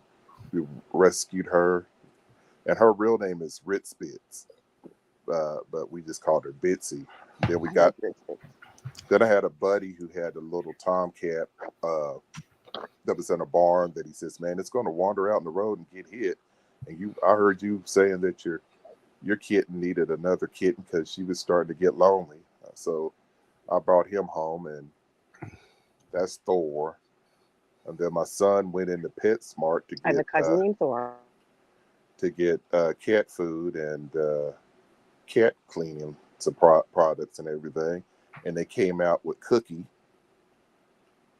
And so I've got 3 cats. I've got Bitsy, Thor, and Cookie. And then my wife said, "Oh, we're going to go look at this puppy." And I said, "Don't come home with a dog." And what did they do? They came home with Odin. So we have Odin. And then I drove way off to BFE somewhere in eastern Oklahoma. And I got a little beagle dog. She chose me, and her name is Freya. And Freya is a mess. We had to buy a little night kennel for Freya. They all have good names. Yes, I'm talking about you, Frey. She's looking at me right now. You have to go in your night kennel, or I'll wake up and find trash can littered everywhere. Yeah. So that's my fur babies.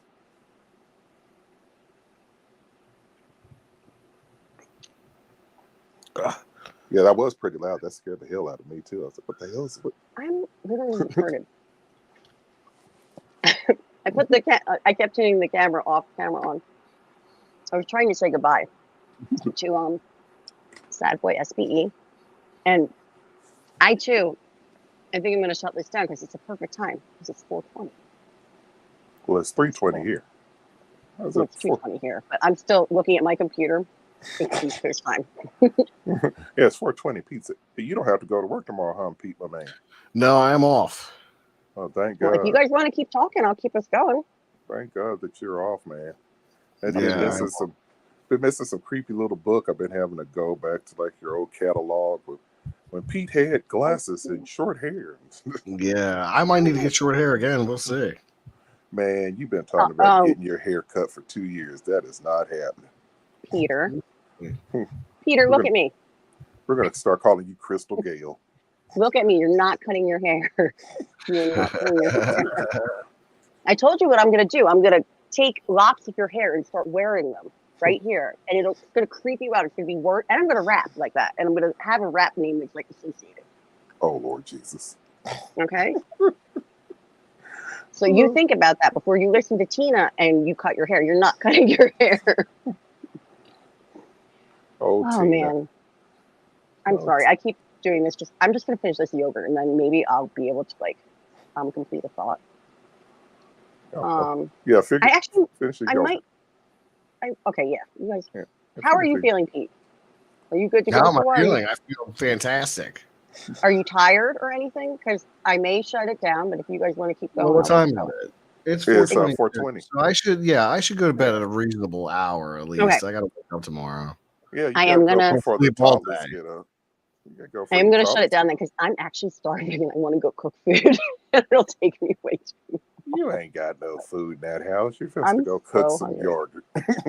Gonna make you a yogurt sandwich. Sinatra, you've been listening this whole time, you lurker. I hope that you're gonna stream or something, because then I can get food and keep talking. Papa Cotton says I shaved my head for summer hair. No. We're not talking about cutting hair. Actually, your hair looks so good right now. You cannot cut it. You cannot. He has that. What was that old deal that not told so on and so on and so on? That old Perk commercial. Yeah, you got that. Perk. Or what was Finesse? Finesse was yeah. My headphone came out. I can't even do it. In a time machine, it's a Perk Plus. Yeah. It was like, don't hate me because I'm beautiful. Yeah, don't hate me because I'm beautiful, baby. Maybe she's born with it. Maybe it's Maybelline. Oh yeah, yeah. I always used to say when your hair was growing in, and you would get that curl right down your forehead, Pete, I would say the Ogilvy home perm, and you never remembered that. Who remembers Ogilvy? I remember. I've seen some. You remember it was like the little curl like that. Pete used to get that when he was growing his first person. Ogilvy. Pete, so on the creepy little book, man, when are you going to talk about the D-Wave computer, bro? Well, I'm going to put him. I'm gonna put them on It's blast been a anyway. while. I should talk about the D Wave. I haven't done anything on it in particular, so that's not a bad idea. Pete, I've been feeling so out of sorts lately when it comes to topics. I just feel like I've covered so much that I sometimes I feel like I'm repeating myself, And I guess that there's a lot of YouTube channels that do that talk about the same thing every single day or the same topics. But I'm always trying to find something new. So the D Wave is a really good suggestion. Thank you. Oh, no problem. You could bring some of the older stuff back.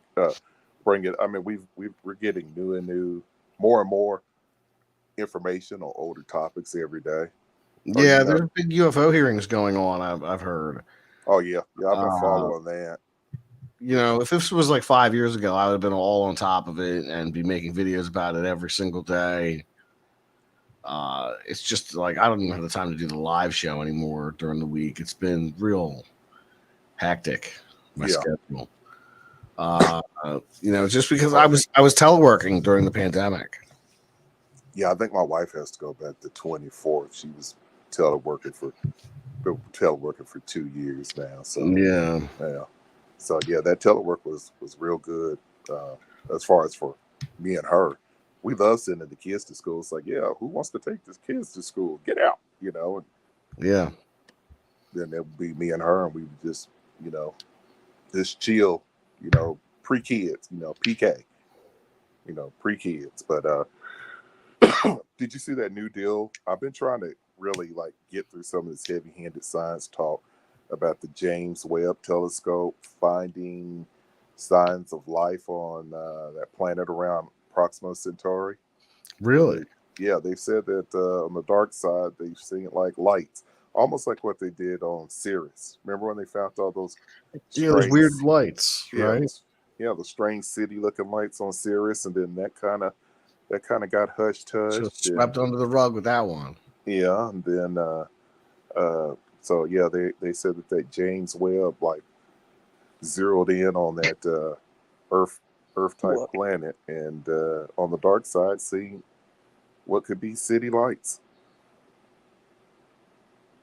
And I think there's all kinds of structures up there and out there on these planets. Like certain moons, Jupiter.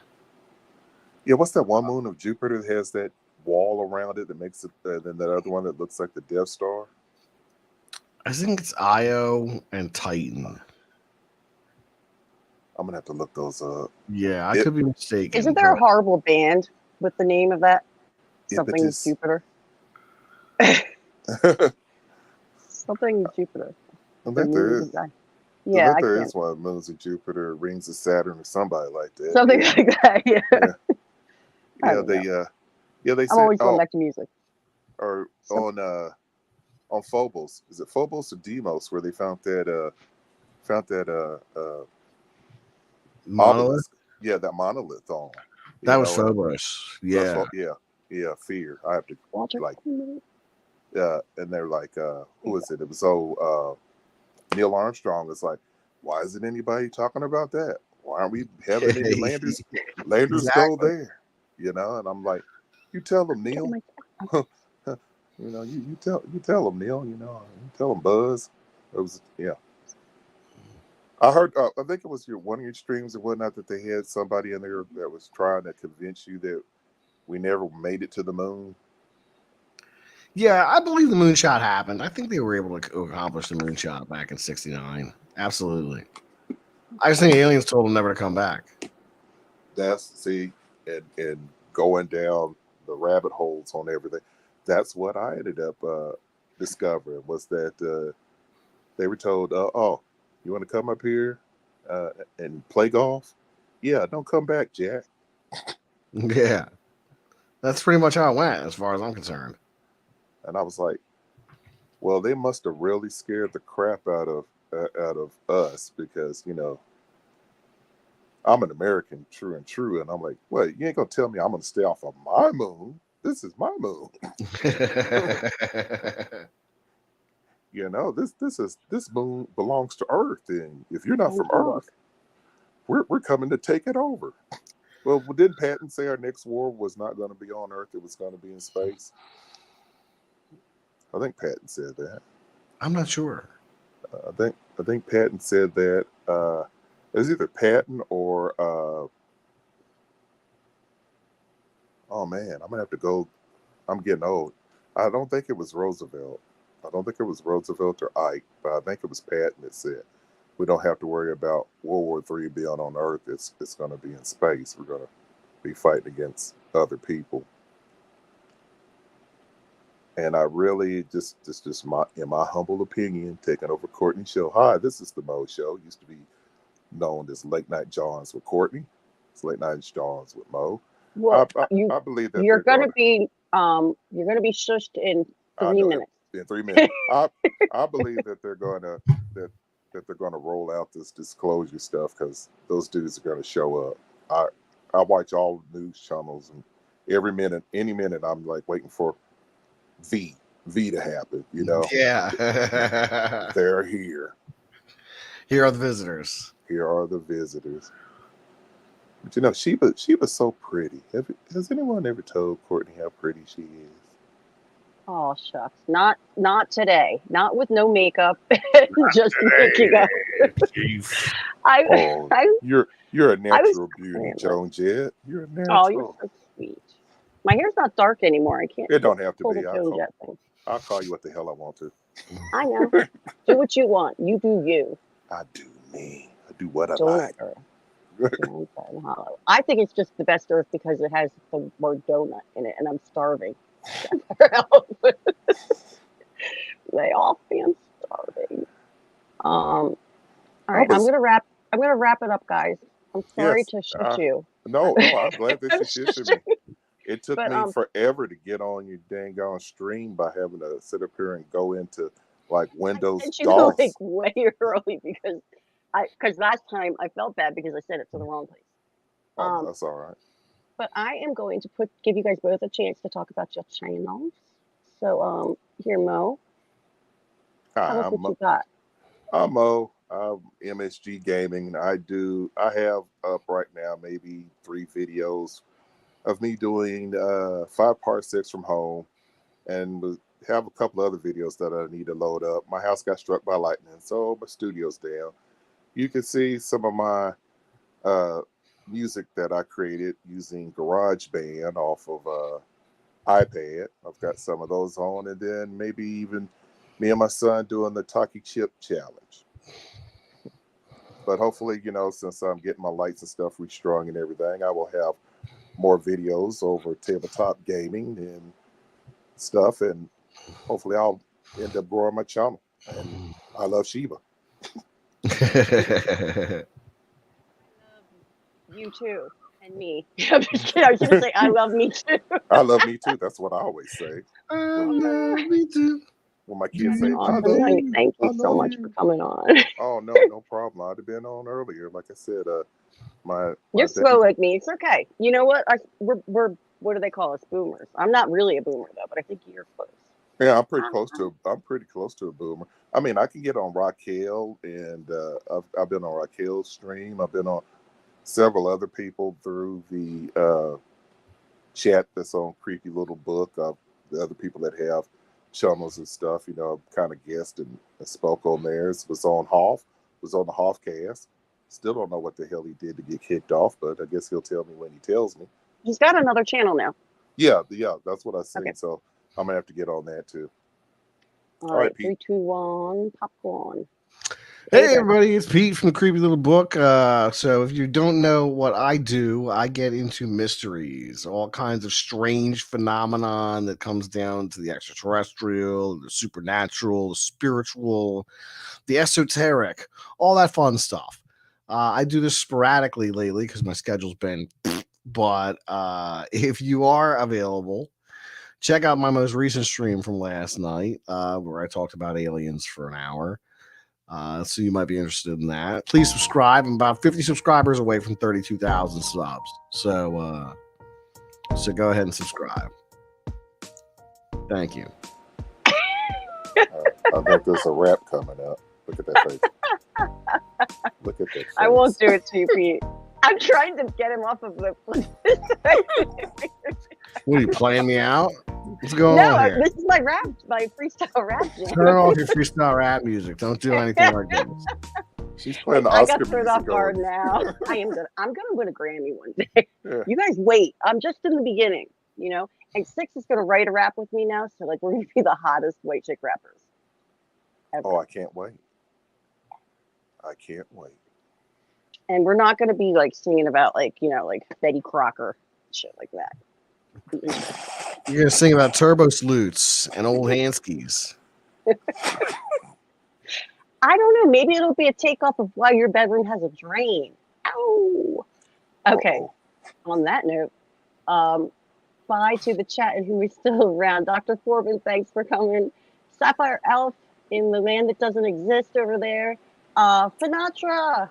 Finatra is my buddy. I like Finatra a lot. He's a cool guy. Fellow, I'm not going to say that again. Anyway, Dr. Corbin, Papa Cotton, walk. Elroy Shredding. I can't read. I really can't. Is that somebody's I think handle? that's I can't Angela read. Straving, Sad Boy Lazaro, whoever's still here, and whoever from before. That's where my chat stops. But thank you for turning out. And I am so sorry again for falling asleep and forgetting that I posted that I was streaming tonight, because normally that wouldn't happen because I wouldn't actually be organized to post. But I did. How about that? Catch me outside. Bye, guys.